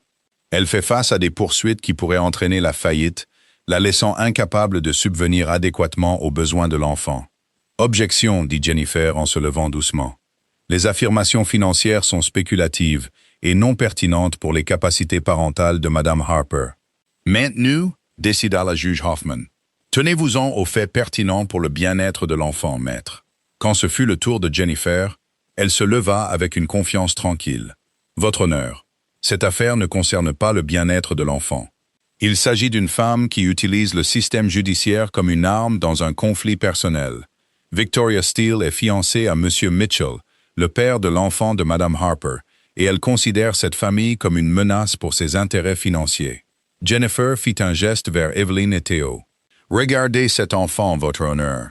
Il est clairement en bonne santé, heureux et bien soigné. Sa mère lui a fourni d'excellents soins médicaux, des opportunités éducatives et un foyer stable et aimant. La seule instabilité dans sa vie a été introduite par les tentatives de Madame Steele de le séparer de sa famille. »« Votre honneur, » continua Jennifer, « nous avons des preuves que Madame Steele a offert à Madame Harper 7 millions de dollars pour déménager et limiter le contact du père avec son fils. Il ne s'agit pas de protéger un enfant. Il s'agit d'en acheter un. » Un murmure parcourut la salle d'audience. Le masque parfaitement composé de Victoria vacilla un instant. « Avez-vous des preuves de cette prétendue offre ?» demanda la juge Hoffman. Jennifer hocha la tête. « Nous avons des conversations téléphoniques enregistrées et des menaces documentées. Mais plus important encore, Nous avons le témoignage du père lui-même sur les motivations de Madame Steele. Landon se leva lorsqu'il fut appelé à la barre des témoins, sa présence imposante même dans l'environnement stérile de la salle d'audience.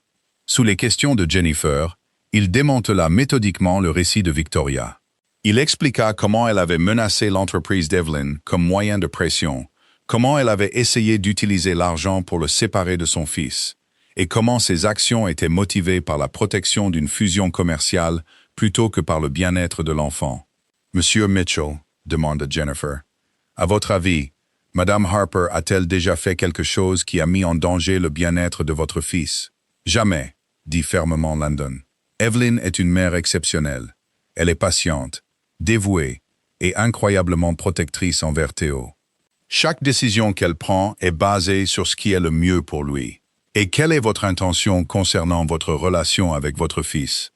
Être son père de toutes les manières qui comptent, le soutenir, lui et sa mère, être présent pour chaque étape importante et fournir l'environnement familial stable qu'il mérite. Même si cela signifie sacrifier votre relation commerciale avec Madame Steele. Landon regarda directement Victoria en répondant. Surtout si cela signifie cela. L'avocat de Victoria tenta de nuire à la crédibilité de Landon lors du contre-interrogatoire, mais ses réponses restèrent stables et cohérentes. Quand Evelyn prit la parole, elle parla avec une dignité tranquille de la construction de son entreprise, tout en élevant seul Théo. Elle parla des défis et des récompenses de la maternité célibataire et de ses espoirs pour l'avenir de Théo. « Madame Harper, demanda l'avocat de Victoria lors de son contre-interrogatoire, n'est-il pas vrai que votre relation avec M. Mitchell s'est mal terminée il y a des années en raison de différends irréconciliables? » « Oui, admit Evelyn, mais nous sommes des personnes différentes maintenant. Nous avons tous les deux grandi. Et vous ne pensez pas que l'instabilité d'une romance ravivée présente des risques pour la vie de votre enfant? Evelyn réfléchit attentivement avant de répondre. La seule instabilité que mon fils a connue récemment vient de personnes qui essaient de séparer sa famille.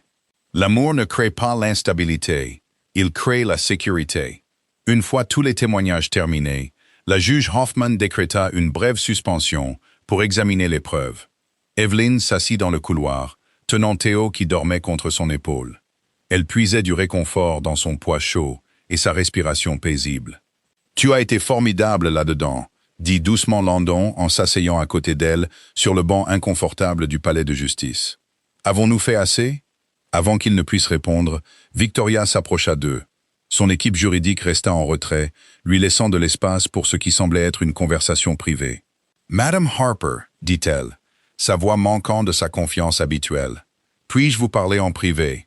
Evelyn regarda Landon, qui hocha la tête à contre-cœur. Ils se déplacèrent dans une alcôve tranquille près des fenêtres, où Victoria resta un long moment à regarder Théo dormir. « Il est magnifique, dit-elle finalement. Paisible. Que voulez-vous, Victoria ?»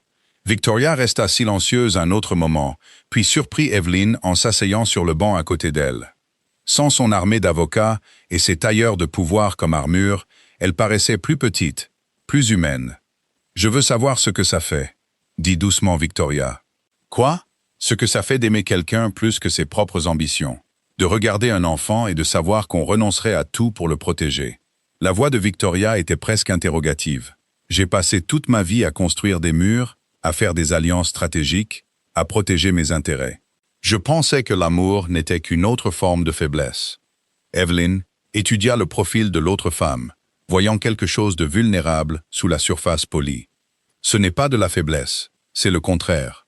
Je le sais maintenant. » Victoria se tourna pour la regarder directement. « En regardant Landon ces derniers jours, en voyant comment il a changé dès qu'il a tenu votre fils, j'ai réalisé que je n'ai jamais inspiré ce genre de dévotion chez personne. Je ne l'ai jamais ressenti moi-même. Victoria, je retire la requête de garde, dit brusquement Victoria. Et les menaces de brevet, tout.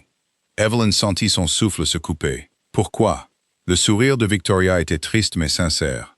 Parce que certaines choses sont plus importantes que de gagner. Et parce que ce petit garçon mérite des parents qui l'aiment plus qu'ils n'ont peur de perdre. Quand ils retournèrent dans la salle d'audience, l'avocat de Victoria se leva pour s'adresser à la juge. « Votre honneur, ma cliente souhaite retirer toutes les requêtes et classer cette affaire. Elle a reconsidéré les preuves et a conclu que l'intérêt supérieur de l'enfant est de rester avec sa mère. La juge Hoffman parut sceptique mais satisfaite. « Très bien. Affaire classée.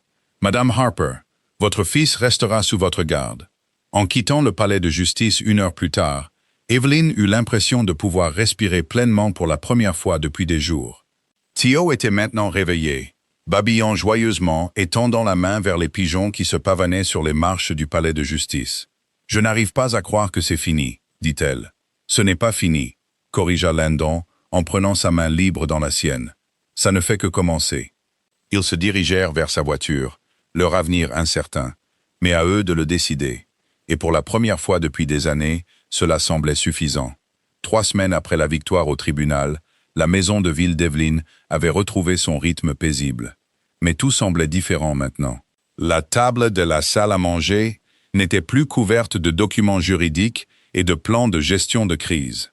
À la place, elle contenait les restes d'un petit déjeuner en famille, les blocs colorés de Theo et l'ordinateur portable de Landon, où il travaillait à distance plus souvent qu'à son tour. « L'accord Yamamoto a été conclu ce matin », annonça Landon, levant les yeux de son écran avec un sourire fatigué mais satisfait. « Je suis officiellement libéré de Steel Industries. » Evelyn s'arrêta de charger le lave-vaisselle, une assiette à mi-chemin de sa destination. « Libre mais fauché. »« Libre est en train de recommencer », corrigea-t-il, fermant l'ordinateur portable et se déplaçant pour l'aider avec la vaisselle.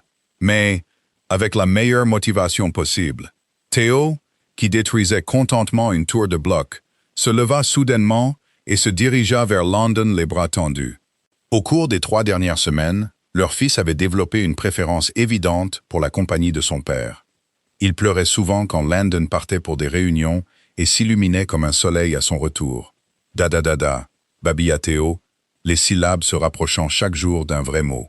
« Je pense qu'il essaie de dire « papa », observa Evelyn, regardant Landon prendre leur fils avec la facilité naturelle qui la surprenait encore. « On s'est entraîné », admit Landon, avec un sourire qui le faisait paraître jeune. « Avec maman, encore, étreint. » La scène domestique fut interrompue par la sonnerie du téléphone d'Evelyn. L'identifiant de l'appelant lui serra l'estomac par réflexe, même si elle savait que Victoria n'était plus une menace. « C'est elle, dit-elle. » L'expression de Landon devint sérieuse. « Réponds, Evelyn. » La voix de Victoria était différente, plus douce, moins polie. « J'espère que je n'appelle pas à un mauvais moment. C'est bon. Que puis-je faire pour vous? Je voulais vous faire savoir que je déménage à Londres. Il y a un poste dans une entreprise de technologie là-bas qui... Eh bien, c'est un nouveau départ, loin de tout ce qui s'est passé ici. » Evelyn ressentit une pointe de sympathie inattendue. Cela semble être une bonne opportunité. Ça l'est. Et je voulais m'excuser correctement cette fois. Ce que j'ai fait était impardonnable. Utiliser un enfant comme une arme pour mes propres insécurités. La voix de Victoria vacilla légèrement. Vous aviez raison, vous savez. L'amour rend le combat valable. Je n'ai juste jamais appris à me battre pour quelque chose de réel. Victoria, j'ai aussi transféré les licences de brevet directement à votre entreprise, libre de droit. Considérez cela comme ma contribution au fonds d'études de Theo. Evelyn faillit laisser tomber le téléphone. Ces brevets valaient des millions. Vous n'êtes pas obligé. Si, je le suis. Certaines dettes ne peuvent pas être payées avec de l'argent, mais c'est un début. Victoria fit une pause. Prenez soin d'eux, Evelyn. Prenez soin l'un de l'autre. La ligne se tut et Evelyn resta un long moment à regarder son téléphone. Quand elle leva les yeux, Landon la regardait avec une curiosité inquiète. « Elle a transféré les brevets à mon entreprise », dit Evelyn, encore en train de digérer l'ampleur du geste. « Juste comme ça. La culpabilité est un puissant moteur, dit doucement Landon. Mais reconnaître quelque chose d'authentique quand on le voit l'est aussi. » Theo choisit ce moment pour tenter de s'échapper des bras de Landon, se tortillant vers sa boîte à jouets avec une détermination sans faille. Alors que Landon le posait, leur fils commença immédiatement son jeu préféré. Vider tous les contenants qu'il pouvait atteindre. « J'ai réfléchi », dit Evelyn, en s'installant sur le canapé et en regardant la destruction industrieuse de leur fils. « À ce qui va se passer ensuite avec nous. Je veux dire, » Landon la rejoignit sur le canapé, assez près pour qu'elle puisse sentir son parfum et la chaleur qui émanait de son corps. « Et à quelle conclusion es-tu arrivé? » « Que je suis terrifié. dit-elle honnêtement. Ça semble trop beau pour être vrai. Trop facile après tout ce que nous avons traversé. Facile? Landon rit. Mais il n'y avait pas d'humour là-dedans. Evelyn, le mois dernier a été le plus difficile de ma vie. Faire face à la possibilité de vous perdre à nouveau, toi et Théo. Démanteler tout ce que j'avais construit, repartir de zéro. Rien de tout cela n'était facile. Mais c'était juste, dit-elle, se surprenant par la certitude de sa voix. Quand tu as quitté Victoria, quand tu nous as choisis plutôt que ton empire, c'est là que j'ai su que c'était réel. Landon prit sa main, ses doigts s'entrelaçant avec les siens dans un geste qui semblait à la fois familier et nouveau. J'aurais dû faire ce choix il y a des années. J'aurais dû me battre pour nous, au lieu de laisser ma fierté et mon ambition prendre le dessus. Nous n'étions pas prêts à l'époque. Je n'étais pas prête. Evelyn serra sa main. J'étais tellement concentré sur le fait de prouver que je pouvais tout faire seul que je ne pouvais pas accepter d'aide, même de quelqu'un qui m'aimait. Et maintenant, elle regarda autour de la pièce Théo jouant joyeusement avec les blocs que son père lui avait achetés. L'ordinateur portable, où Landon construisait une nouvelle entreprise tout en l'aidant à gérer le transfert de brevets. La vie qu'ils construisaient lentement, soigneusement ensemble. Maintenant, je sais qu'être assez forte pour tout faire seule ne signifie pas que je dois le faire. Théo apparut soudainement au genou d'Evelyn, tenant son train en bois avec une expression qui exigeait clairement de l'attention. Elle le souleva sur le canapé entre eux, et il commença immédiatement à leur montrer les détails complexes de son jouet préféré.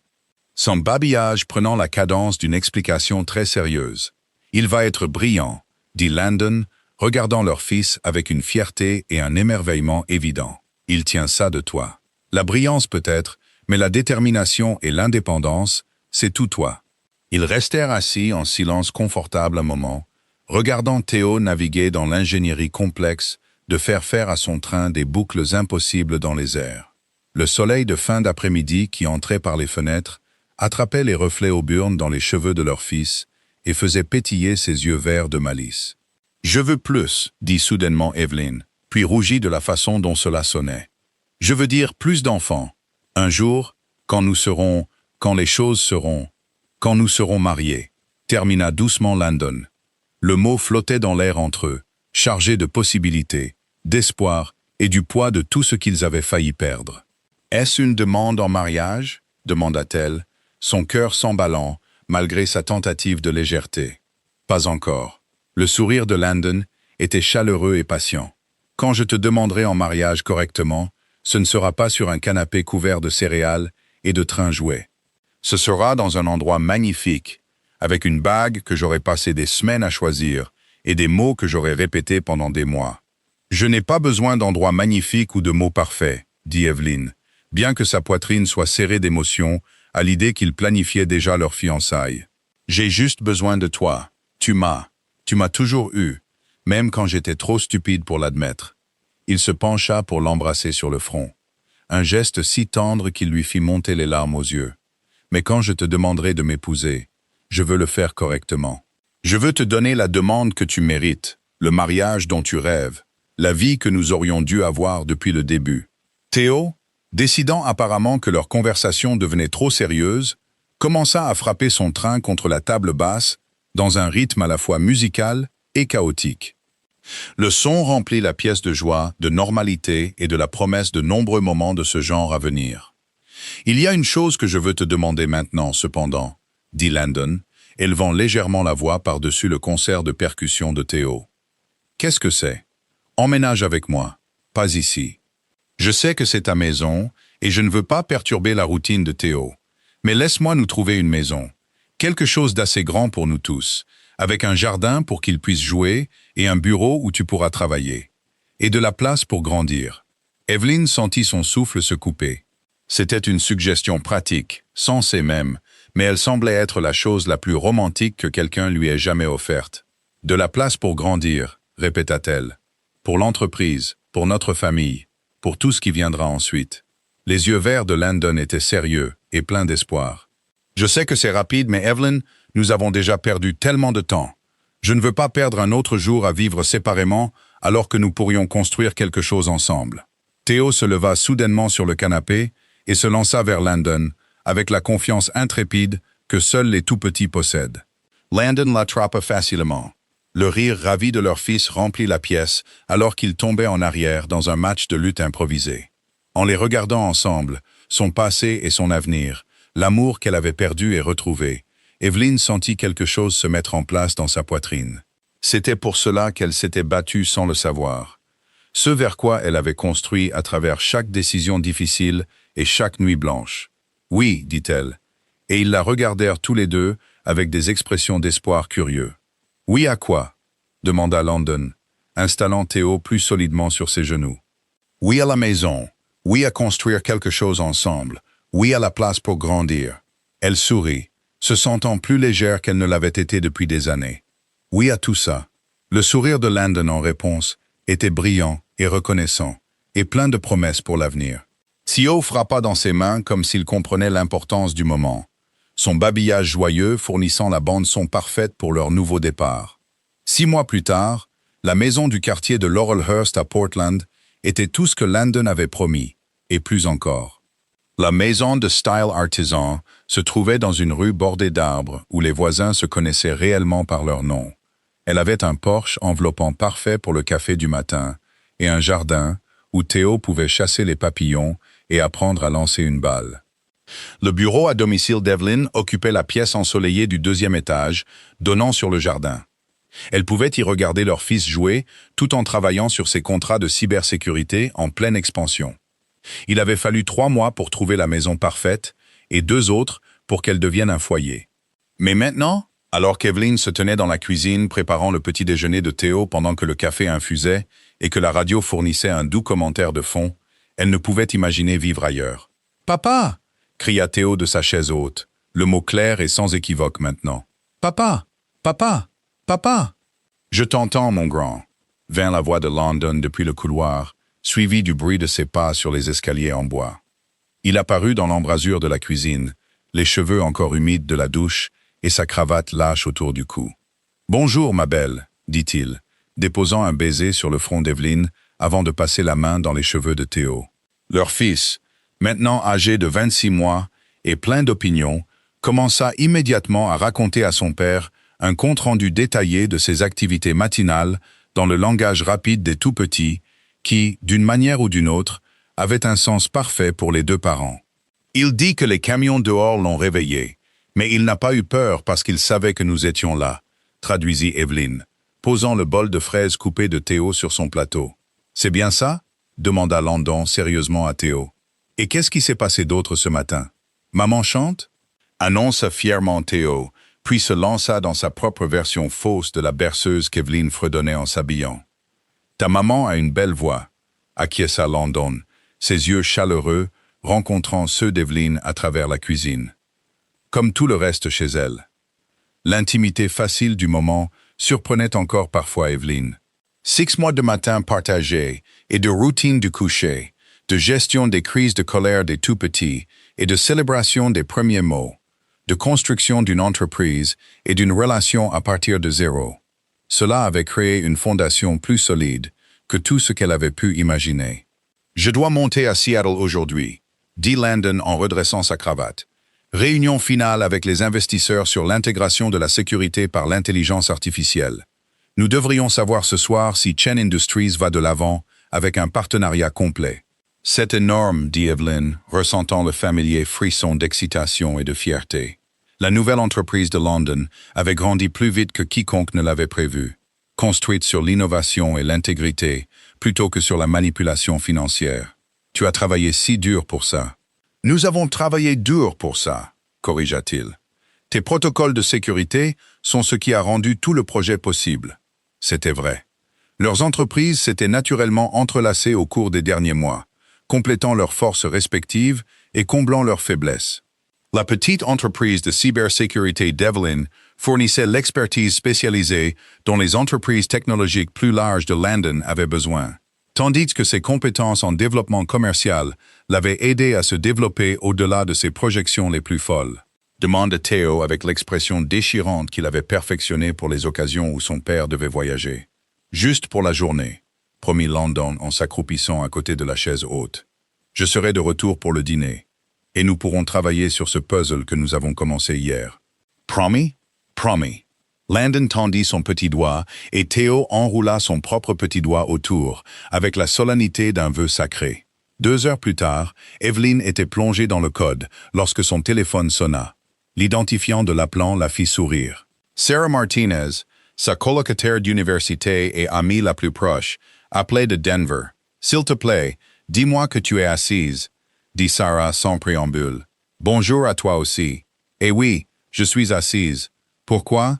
Parce que je viens de voir la plus magnifique bague de fiançailles dans la vitrine de la bijouterie Morrison. Et le vendeur m'a dit que quelqu'un de Portland l'avait mise de côté hier avec des instructions très spécifiques sur la taille et le timing. » Les mains d'Evelyn se figèrent sur son clavier. « Sarah, Morrison est la bijouterie la plus exclusive de Denver. Evie, la bague que j'ai vue coûte probablement plus cher que ma voiture. Et le vendeur a dit que l'acheteur était très particulier sur la monture. Art déco vintage, diamant taille émeraude, anneau en platine avec de petites pierres d'accent. Comment sais-tu tout ça? Parce que j'ai peut-être fait semblant d'être intéressé par un style similaire et j'ai posé des questions très détaillées. La voix de Sarah était suffisante. De plus, l'acheteur a laissé des instructions spécifiques pour qu'elle soit prête à être récupérée ce week-end. Evelyn sentit son cœur commencer à s'emballer. Ce week-end, c'est le 2e anniversaire de Théo. Exactement. Oh, Evie, il va te demander en mariage à la fête d'anniversaire, n'est-ce pas? Devant tous ceux qui vous aiment tous les deux. Tu ne sais pas ça, protesta Evelyn, mais sa voix manquait de conviction. Peut-être que c'est pour quelqu'un d'autre. Peut-être que tu devrais arrêter de trop réfléchir et commencer à planifier ce que tu vas porter quand l'homme que tu aimes te demandera de l'épouser. Après que Sarah ait raccroché, Evelyn resta assise à regarder son écran d'ordinateur sans voir le code qui y était affiché. La possibilité d'une demande en mariage flottait aux abords de leur relation depuis des mois. Des allusions subtiles, des regards significatifs, des conversations qui semblaient aborder le sujet avant de dévier vers un terrain plus sûr. Mais une demande en mariage à la fête d'anniversaire de Théo, entourée des personnes qui étaient devenues leur famille choisie, ce serait parfait. La journée passa dans un flou de productivité distraite. Evelyn se surprit à vérifier constamment son téléphone, sursautant à chaque sonnerie et à cataloguer mentalement la liste des invités pour la fête de demain. Ses parents arrivaient du Colorado. Marcus, le partenaire commercial de Landon, et sa famille. Plusieurs voisins qui étaient devenus des amis, et Sarah, qui avait mystérieusement décidé qu'elle devait visiter Portland ce week-end. Quand Landon rentra ce soir-là, il vibrait pratiquement d'excitation. « On l'a eu », annonça-t-il dès qu'il franchit la porte. « Partenariat complet, calendrier de développement de 18 mois et contrôle créatif total sur l'architecture de sécurité. C'est incroyable. » Evelyn lui jeta les bras au cou, sincèrement ravie malgré sa distraction. « Je suis si fier de toi. »« Fier de nous », corrigea-t-il en la faisant tourner dans la cuisine pendant que Théo applaudissait et riait de son air de jeu. « Ça va tout changer, Evie. Nous pourrons développer les 2 entreprises, embaucher plus de gens, peut-être même ouvrir un bureau à Seattle. » Il parlait vite, comme il le faisait quand son esprit parcourait les possibilités. Mais il y avait autre chose dans son expression, une énergie nerveuse qui semblait disproportionnée même par rapport à cette victoire commerciale significative. « Papa ?» interrompit Théo, en se dirigeant vers eux les bras levés. « Bras !» Landon prit leur fils, qui commença immédiatement à bavarder sur les aventures de sa propre journée.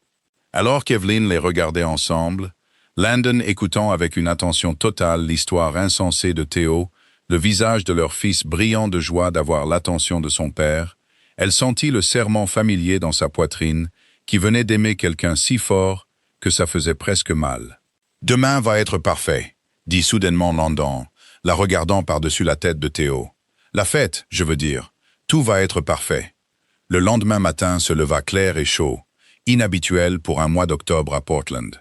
Evelyn passa les premières heures à décorer le jardin avec des serpentins et des ballons, tandis que Landon prétendait avoir des courses de dernière minute à faire. Théo aida en fournissant des commentaires continus sur ses choix de couleurs et en essayant occasionnellement de grimper à l'échelle qu'elle utilisait pour accrocher les décorations. À midi, la maison était transformée.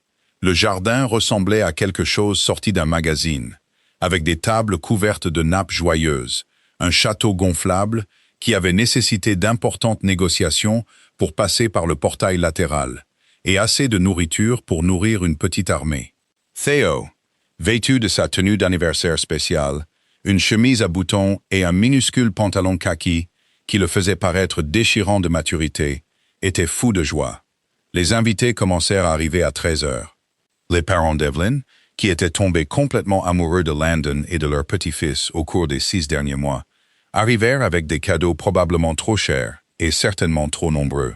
Marcus et sa femme amenèrent leur fille jumelle, qui revendiquèrent immédiatement Theo comme leur petit frère honoraire, et l'entraînèrent explorer le château gonflable. « Tu as l'air nerveuse », observa Sarah, apparaissant au coude d'Evelyn avec un sourire entendu. « Je vais bien », mentit Evelyn en lissant sa robe soigneusement choisie, une robe portefeuille bleu marine qui faisait ressortir ses yeux et la faisait se sentir à la fois élégante et confortable. « Oui, bien sûr, et c'est pour ça que tu as réarrangé la table des apéritifs 3 fois au cours des 10 dernières minutes. » Avant qu'Evelyn ne puisse répondre, Landon apparut à côté d'eux, incroyablement beau en jean foncé et chemise blanche à boutons. Mais il y avait définitivement quelque chose de différent dans son énergie, une excitation à peine contenue qui le rendait presque électrique. « Mesdames, dit-il en embrassant la joue de Sarah, puis celle d'Evelyn, tout est incroyable. Où as-tu disparu ce matin ?» demanda Evelyn. « Juste pour récupérer quelques trucs. » Son sourire était mystérieux. Rien d'important. La fête se déroula dans le beau chaos qui accompagne les tout-petits et la famille élargie. Theo reçut assez de cadeaux pour approvisionner un magasin de jouets, démolit son gâteau d'anniversaire sur le thème des dinosaures avec une efficacité enthousiaste et charma tous les adultes présents avec son vocabulaire de plus en plus sophistiqué et sa personnalité irrépressible. Alors que l'après-midi s'étirait vers le soir, Evelyn se surprit à observer Landon de plus près. Il semblait attendre quelque chose, vérifiant son téléphone de temps en temps et scrutant la foule comme s'il cherchait un moment particulier. « Papa, papa !» appela Theo en courant vers eux, du glaçage au chocolat encore étalé sur sa joue. « Jouez au train. »« Dans 1 minute, mon grand, » dit Landon, puis il regarda leurs amis et leurs familles rassemblées. « En fait, je pense que c'est peut-être le moment parfait. » Le cœur d'Evelyn s'arrêta. C'était le moment. Landon se déplaça au centre de la terrasse et progressivement, les conversations se turent alors que les gens réalisaient que quelque chose d'important allait se produire. Il prit Theo, qui commença immédiatement à jouer avec le col de son père, inconscient de l'attention portée sur eux. « Il y a 2 ans, commença Landon, sa voix portant clairement à travers le jardin. Ce petit gars est venu au monde et tout a changé. Pas seulement pour son incroyable mère, mais finalement pour moi aussi, quand j'ai enfin eu la chance de le rencontrer. » Evelyn sentit des larmes lui piquer les yeux en réalisant qu'il incluait Theo dans ce moment, faisant de leur fils une partie de la demande plutôt qu'une pensée après coup. « Theo, » continua Landon, s'adressant directement à leur fils, « que penses-tu si je pose à ta maman une question très importante ?» Theo considéra cela avec le sérieux de quelqu'un de beaucoup plus âgé. « Bonne question ?» demanda-t-il. « La meilleure question », confirma Landon. Puis il posa Theo et se tourna vers Evelyn. Le monde sembla se rétrécir à eux deux, alors que Landon mettait la main dans sa poche et en sortait une petite boîte en velours. Quand il s'agenouilla, Evelyn entendit plusieurs personnes haleter, mais tout ce sur quoi elle pouvait se concentrer était son visage, nerveux et plein d'espoir, et si plein d'amour que ça lui coupa le souffle. « Evelyn Harper !» dit-il en ouvrant la boîte, pour révéler la plus belle bague qu'elle ait jamais vue. Exactement comme Sarah l'avait décrite, vintage, élégante et parfaite. Tu es la femme la plus forte, la plus intelligente, la plus incroyable que j'ai jamais connue. Tu es une mère incroyable, une entrepreneur brillante et l'amour de ma vie. Theo, décidant apparemment que c'était une sorte de jeu, se dandina et s'assit à côté de Landon, imitant sa position au sol. Tu m'as donné le plus grand cadeau possible avec notre fils, et tu m'as montré ce que signifie mettre la famille en premier, se battre pour ce qui compte, construire quelque chose de réel et de durable. La voix de Landon était stable mais émotive. Je veux passer le reste de ma vie à mériter le privilège d'être ton partenaire, le père de Theo, et j'espère, le père des enfants que nous aurons ensemble. Oui, murmura Evelyn, puis plus fort. Oui, bien sûr, oui. La bague glissa sur son doigt comme si elle avait été faite pour elle, ce qui, étant donné l'attention de Landon aux détails, était probablement le cas. Alors qu'il se levait et la prenait dans ses bras, Leurs amis et leurs familles éclatèrent en acclamations et en applaudissements. « Maman contente ?» annonça Théo, frappant dans ses mains avec délice, comme s'il avait orchestré le tout. « Très contente », confirma Evelyn, riant à travers ses larmes, alors que Landon la faisait tourner. Quand il la reposa, ils furent immédiatement entourés de félicitations, de câlins et de discussions excitées sur la planification du mariage. Mais au milieu de toute la célébration, Evelyn croisa le regard de Landon et articula silencieusement « Je t'aime. Je t'aime aussi », articula-t-il en retour. Puis il prit Théo, qui demandait à voir les jolis éclats sur le doigt de sa mère. Alors que le soleil se couchait sur leur jardin, peignant le ciel de nuances de rose et d'or, Evelyn regarda leur famille choisie. Des parents rayonnant de joie, des amis planifiant déjà des enterrements de vie de jeunes filles, des enfants jouant sans se soucier des émotions des adultes qui tourbillonnaient autour d'eux. C'est à ça que ressemblait le bonheur, réalisa-t-elle. Pas un moment parfait figé dans l'ambre, mais une vie désordonnée, chaotique, absolument parfaite, construite avec quelqu'un qui la choisissait chaque jour. « À quoi penses-tu » demanda Landon, apparaissant à côté d'elle avec Théo somnolent dans ses bras. « Juste à ça. »« Ça, tout ça. » Elle fit un geste vers le jardin, vers leur vie. « Il y a 1 an, je n'aurais jamais pu imaginer que nous serions ici. Il y a 1 an, je prétendais encore que je n'avais pas besoin de toi, » dit doucement Landon. « Dieu merci pour les ascenseurs. » Evelyn rit, se souvenant de ce moment qui avait tout déclenché. Dieu merci pour les petits garçons têtus qui ressemblent exactement à leur père. Ils restèrent ensemble dans le crépuscule naissant, regardant leurs amis et leurs familles nettoyer les restes de la fête. Ils écoutaient la douce respiration de Théo alors qu'il succombait enfin à l'épuisement de sa grande journée. Demain, ils commenceraient à planifier un mariage. Le mois prochain, ils déménageraient l'entreprise d'Evelyn dans les bureaux agrandis que Landon avait secrètement négociés. L'année prochaine, s'ils avaient de la chance, ils pourraient planifier une autre fête d'anniversaire pour un autre petit Mitchell. Mais ce soir, ils étaient simplement une famille, imparfaite, réelle et absolument complète. 3 ans plus tard, le soleil du matin inondait les fenêtres de leur bureau à domicile agrandi. Evelyn y était assise, allaitant Emma, âgée de 6 mois, tout en examinant les rapports trimestriels sur son ordinateur portable. Les petits doigts du bébé s'enroulaient autour du pouce de sa mère pendant qu'elle tétait. Ses yeux verts, identiques à ceux de son père et de son frère aîné, étaient grands et alertes alors qu'elle découvrait le monde qui l'entourait. « Maman, Emma a encore faim ?» demanda Théo, 5 ans, depuis sa table d'art dans le coin. Il y créait ce qu'il appelait des « dessins d'affaires importants », avec la concentration sérieuse qu'il appliquait à tout. « Elle grandit vite », dit Evelyn, en ajustant la position d'Emma. « Comme toi. » Théo hocha la tête sagement, puis retourna à son œuvre. À 5 ans, il était un mélange parfait de ses 2 parents. L'esprit analytique de Landon enveloppé dans l'esprit déterminé d'Evelyn, avec une créativité et une gentillesse qui lui étaient propres. Il parlait en phrases complètes, posait des questions qui déconcertaient parfois les adultes autour de lui, et s'était autoproclamé protecteur officiel et comité de divertissement d'Emma. Le bruit de pas dans les escaliers annonça l'arrivée de Landon, et Emma tourna immédiatement la tête vers le son. Un sourire illumina son visage malgré le fait qu'elle soit en plein repas. « Bonjour mes belles filles », dit Landon, déposant un baiser sur la tête d'Evelyn avant de caresser doucement la joue d'Emma. « Et bonjour à mon artiste préféré. Papa, regarde. » Théo brandit son dessin, une représentation colorée de leur famille qui incluait ce qui semblait être un chien. « Je nous ai fait avec Max. »« Max ?» demanda Evelyn en haussant un sourcil vers son mari. « Nous avons peut-être discuté de la possibilité d'un animal de compagnie, » admit Landon, avec le sourire penaud qui faisait encore battre son cœur. Théo a été très persuasif dans ses arguments sur la responsabilité et la compagnie. Très persuasif, acquiesça solennellement Théo. Evelyn rit, déplaçant Emma sur son épaule pour la faire rôter. « Eh bien, je suppose que nous avons le jardin pour ça. Et la maison semble tellement plus grande depuis la rénovation. » La rénovation avait été nécessaire à l'arrivée d'Emma, agrandissant leur maison déjà confortable pour inclure une vraie chambre de bébé, un bureau plus grand pouvant accueillir leurs 2 entreprises en croissance et une salle de jeu pouvant contenir la collection croissante de trains, de blocs et de livres de Théo. « En parlant d'affaires, » dit Landon en s'installant dans son propre fauteuil de bureau. « L'expansion de Portland est officiellement terminée. Nous pourrons embaucher 12 développeurs de plus et déménager toute la division de cybersécurité dans le nouveau bâtiment d'ici le mois prochain. C'est incroyable.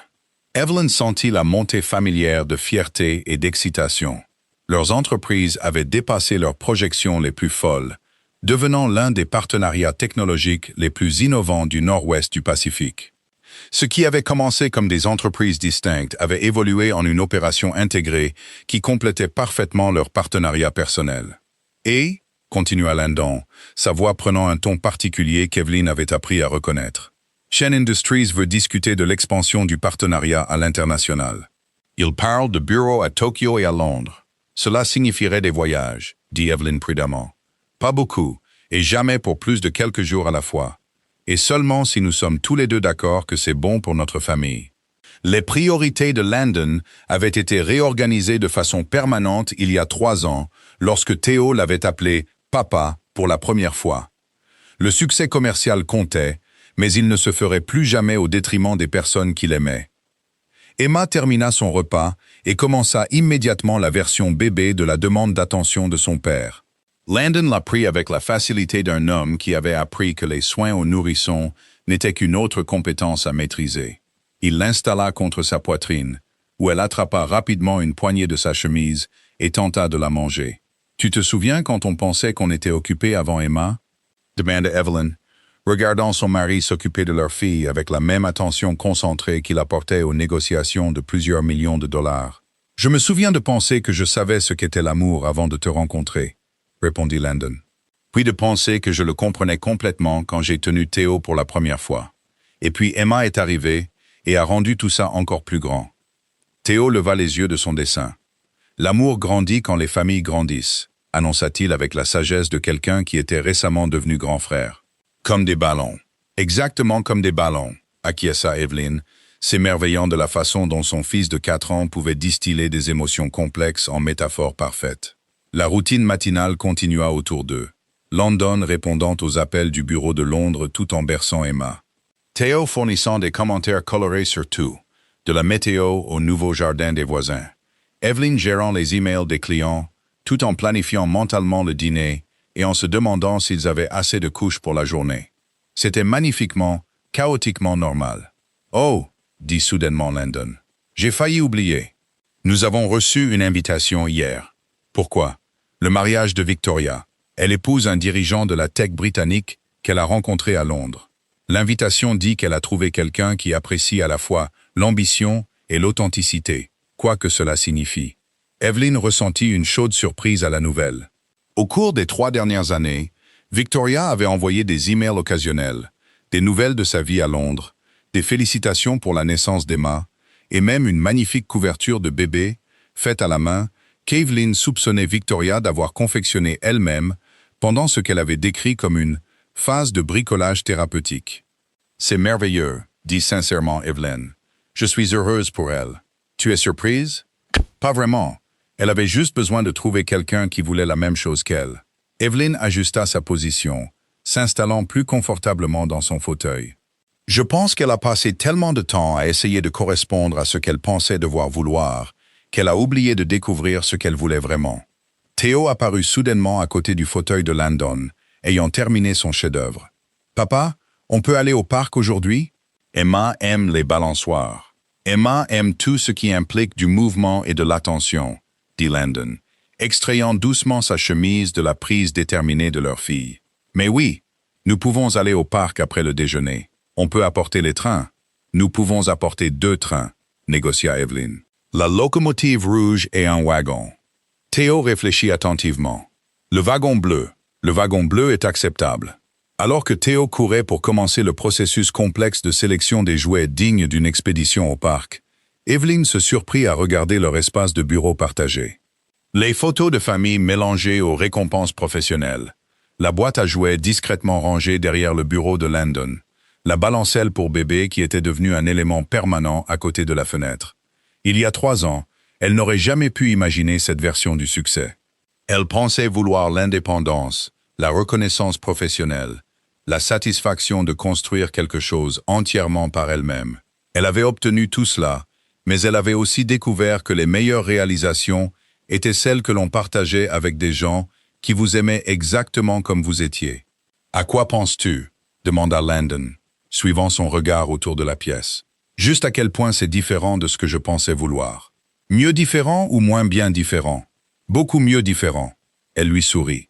Cet homme qui avait appris à jongler avec un ordinateur portable et un bébé avec une égale compétence, qui lisait des histoires pour s'endormir avec la même passion qu'il apportait aux présentations professionnelles, qui avait d'une manière ou d'une autre trouvé comment lui donner tout ce dont elle n'avait jamais su qu'elle avait besoin. « Bien », dit-il en se levant et en se dirigeant vers elle avec Emma toujours confortablement installée contre sa poitrine. « Parce que j'ai une surprise pour toi. »« Une autre surprise ? Tu te souviens que je viens d'avoir un bébé il y a 6 mois et que je fonctionne avec environ 3 heures de sommeil par nuit ? C'est une bonne surprise, une surprise relaxante. » Il sortit son téléphone de sa poche et lui montra un email de confirmation. « Sarah et Marcus prennent les enfants ce week-end. Tous, pour tout le week-end. Ils prennent les 2 enfants pour un week-end entier. 48 heures de temps d'adulte ininterrompu. Nous pourrons faire la grasse matinée, manger des plats chauds, avoir des conversations qui n'impliquent pas de train ou de contenu de couche. » Evelyn sentit un frisson d'excitation mêlé à la panique maternelle immédiate qui accompagnait la séparation de ses enfants. Emma alight encore. « J'ai un tire-lait, tu te souviens? Et Sarah a élevé des jumeaux. Si quelqu'un peut gérer nos 2, c'est bien elle. Et l'horaire de sieste de Théo? Et la routine du coucher d'Emma? Et si elle pleure et qu'ils ne peuvent pas? » Landon fit taire ses inquiétudes avec un baiser qui la faisait encore flancher après toutes ces années. « Ils iront bien. Nous les avons bien élevés. Et ce sont de petites personnes résilientes. D'ailleurs, quand est-ce que nous avons eu plus de 3 heures consécutives seules pour la dernière fois? » Evelyn essaya de se souvenir et ne trouva rien. Entre la construction d'entreprises et l'éducation des bébés, leur temps romantique avait été réduit à des moments volés entre les conférences téléphoniques et les câlins épuisés, après que les enfants se soient enfin endormis. « Qu'avais-tu en tête » demanda-t-elle. « Ce petit bed and breakfast sur la côte que tu as mentionné. Celui avec la cheminée dans la chambre et le restaurant qui sert des repas que l'on mange avec de vrais couverts. Ça a l'air... » Evelyn s'interrompit alors qu'Emma commençait à s'agiter. L'horloge interne du bébé indiquant qu'il était temps pour une autre tétée. Ça a l'air parfait. Comme s'ils étaient invoqués par la perspective de plans de week-end romantiques, les 2 enfants eurent soudainement besoin d'une attention immédiate. Théo apparut avec une urgence liée au train, qui nécessitait que les 2 parents la résolvent, tandis qu'Emma passa de l'agitation au cri à plein poumon qui signifiait une affaire sérieuse. Les 20 minutes suivantes furent un tourbillon de résolution de problèmes, de changement de couche, de distribution de collations et du chaos général qui était devenu la bande-son de leur vie. Au moment où les 2 enfants furent installés, Théo construisant joyeusement un circuit de train élaboré dans le salon, Emma contente d'une couche fraîche et d'une autre tétée, Evelyn et Landon se regardèrent à travers la cuisine avec l'expression abasourdie des parents du monde entier. « 48 heures, répéta Landon. « 48 heures, acquiesça Evelyn. Mais en regardant leur belle vie chaotique, les jouets éparpillés sur des parquets coûteux, les récompenses professionnelles accrochées à côté des œuvres d'art des enfants, l'homme qui avait appris à changer des couches sans manquer un battement d'appel téléphonique important, elle réalisa qu'elle n'échangerait pas un seul moment de la belle folie qu'ils avaient créée ensemble. « Maman » appela Théo depuis le salon. « Viens voir le pont que j'ai fait. »« J'arrive » répondit-elle. Puis elle regarda Landon avec un sourire qui ressemblait à un rayon de soleil. « Prête pour une autre aventure? Avec toi et eux ?» Il fit un geste vers le salon où le bavardage de Théo se mêlait au son de bébé content d'Emma. Toujours. Ils marchèrent main dans la main vers leurs enfants, vers un autre jour de la vie parfaitement imparfaite qu'ils avaient construite avec amour, détermination et le courage de tout parier l'un sur l'autre. Dehors, Portland se réveillait à un autre beau matin, plein de possibilités et de défis, et de la promesse de tout ce qui peut arriver de bon quand on choisit l'amour plutôt que la peur, la famille avant tout, et le bel inconnu plutôt que la sécurité de ce que l'on pensait vouloir. Certaines histoires se terminent par « ils vécurent heureux pour toujours ». Celle-ci était encore en cours d'écriture, un jour ordinaire et extraordinaire à la fois. Des années plus tard, quand Théo et Emma seront grands avec leur propre famille, ils se souviendront de ces premières années comme du fondement de tout ce qu'ils comprennent de l'amour, de l'engagement et de ce que signifie construire quelque chose de durable avec une autre personne. L'histoire d'amour de leurs parents, de cette première rencontre dans l'ascenseur à ce moment, à lire des histoires pour s'endormir, à gérer les tétés de minuit et à trouver de la joie dans le beau chaos de la vie de famille, sera la norme à laquelle ils mesureront leur propre relation. Parce que certaines histoires d'amour ne sont pas faites de moments parfaits ou de gestes dramatiques. Les meilleures sont celles où l'on se choisit encore et encore, à travers les nuits blanches et les journées stressantes, à travers les triomphes professionnels et les échecs parentaux, à travers tous les moments ordinaires qui s'additionnent pour former une vie qui vaut la peine d'être vécue. Face à votre propre carrefour entre l'amour et l'ambition, entre le choix sûr et le saut dans l'inconnu, entre ce que vous pensiez vouloir et ce que votre cœur sait que vous avez besoin, quel choix feriez-vous? Votre participation est très importante pour la chaîne. N'hésitez pas à partager vos réflexions dans les commentaires. Merci d'avoir regardé. Si vous avez aimé l'histoire, abonnez-vous à notre chaîne et laissez un commentaire ci-dessous pour nous dire ce que vous en avez pensé. Vos retours et votre soutien comptent beaucoup pour nous. Restez à l'écoute pour d'autres histoires passionnantes.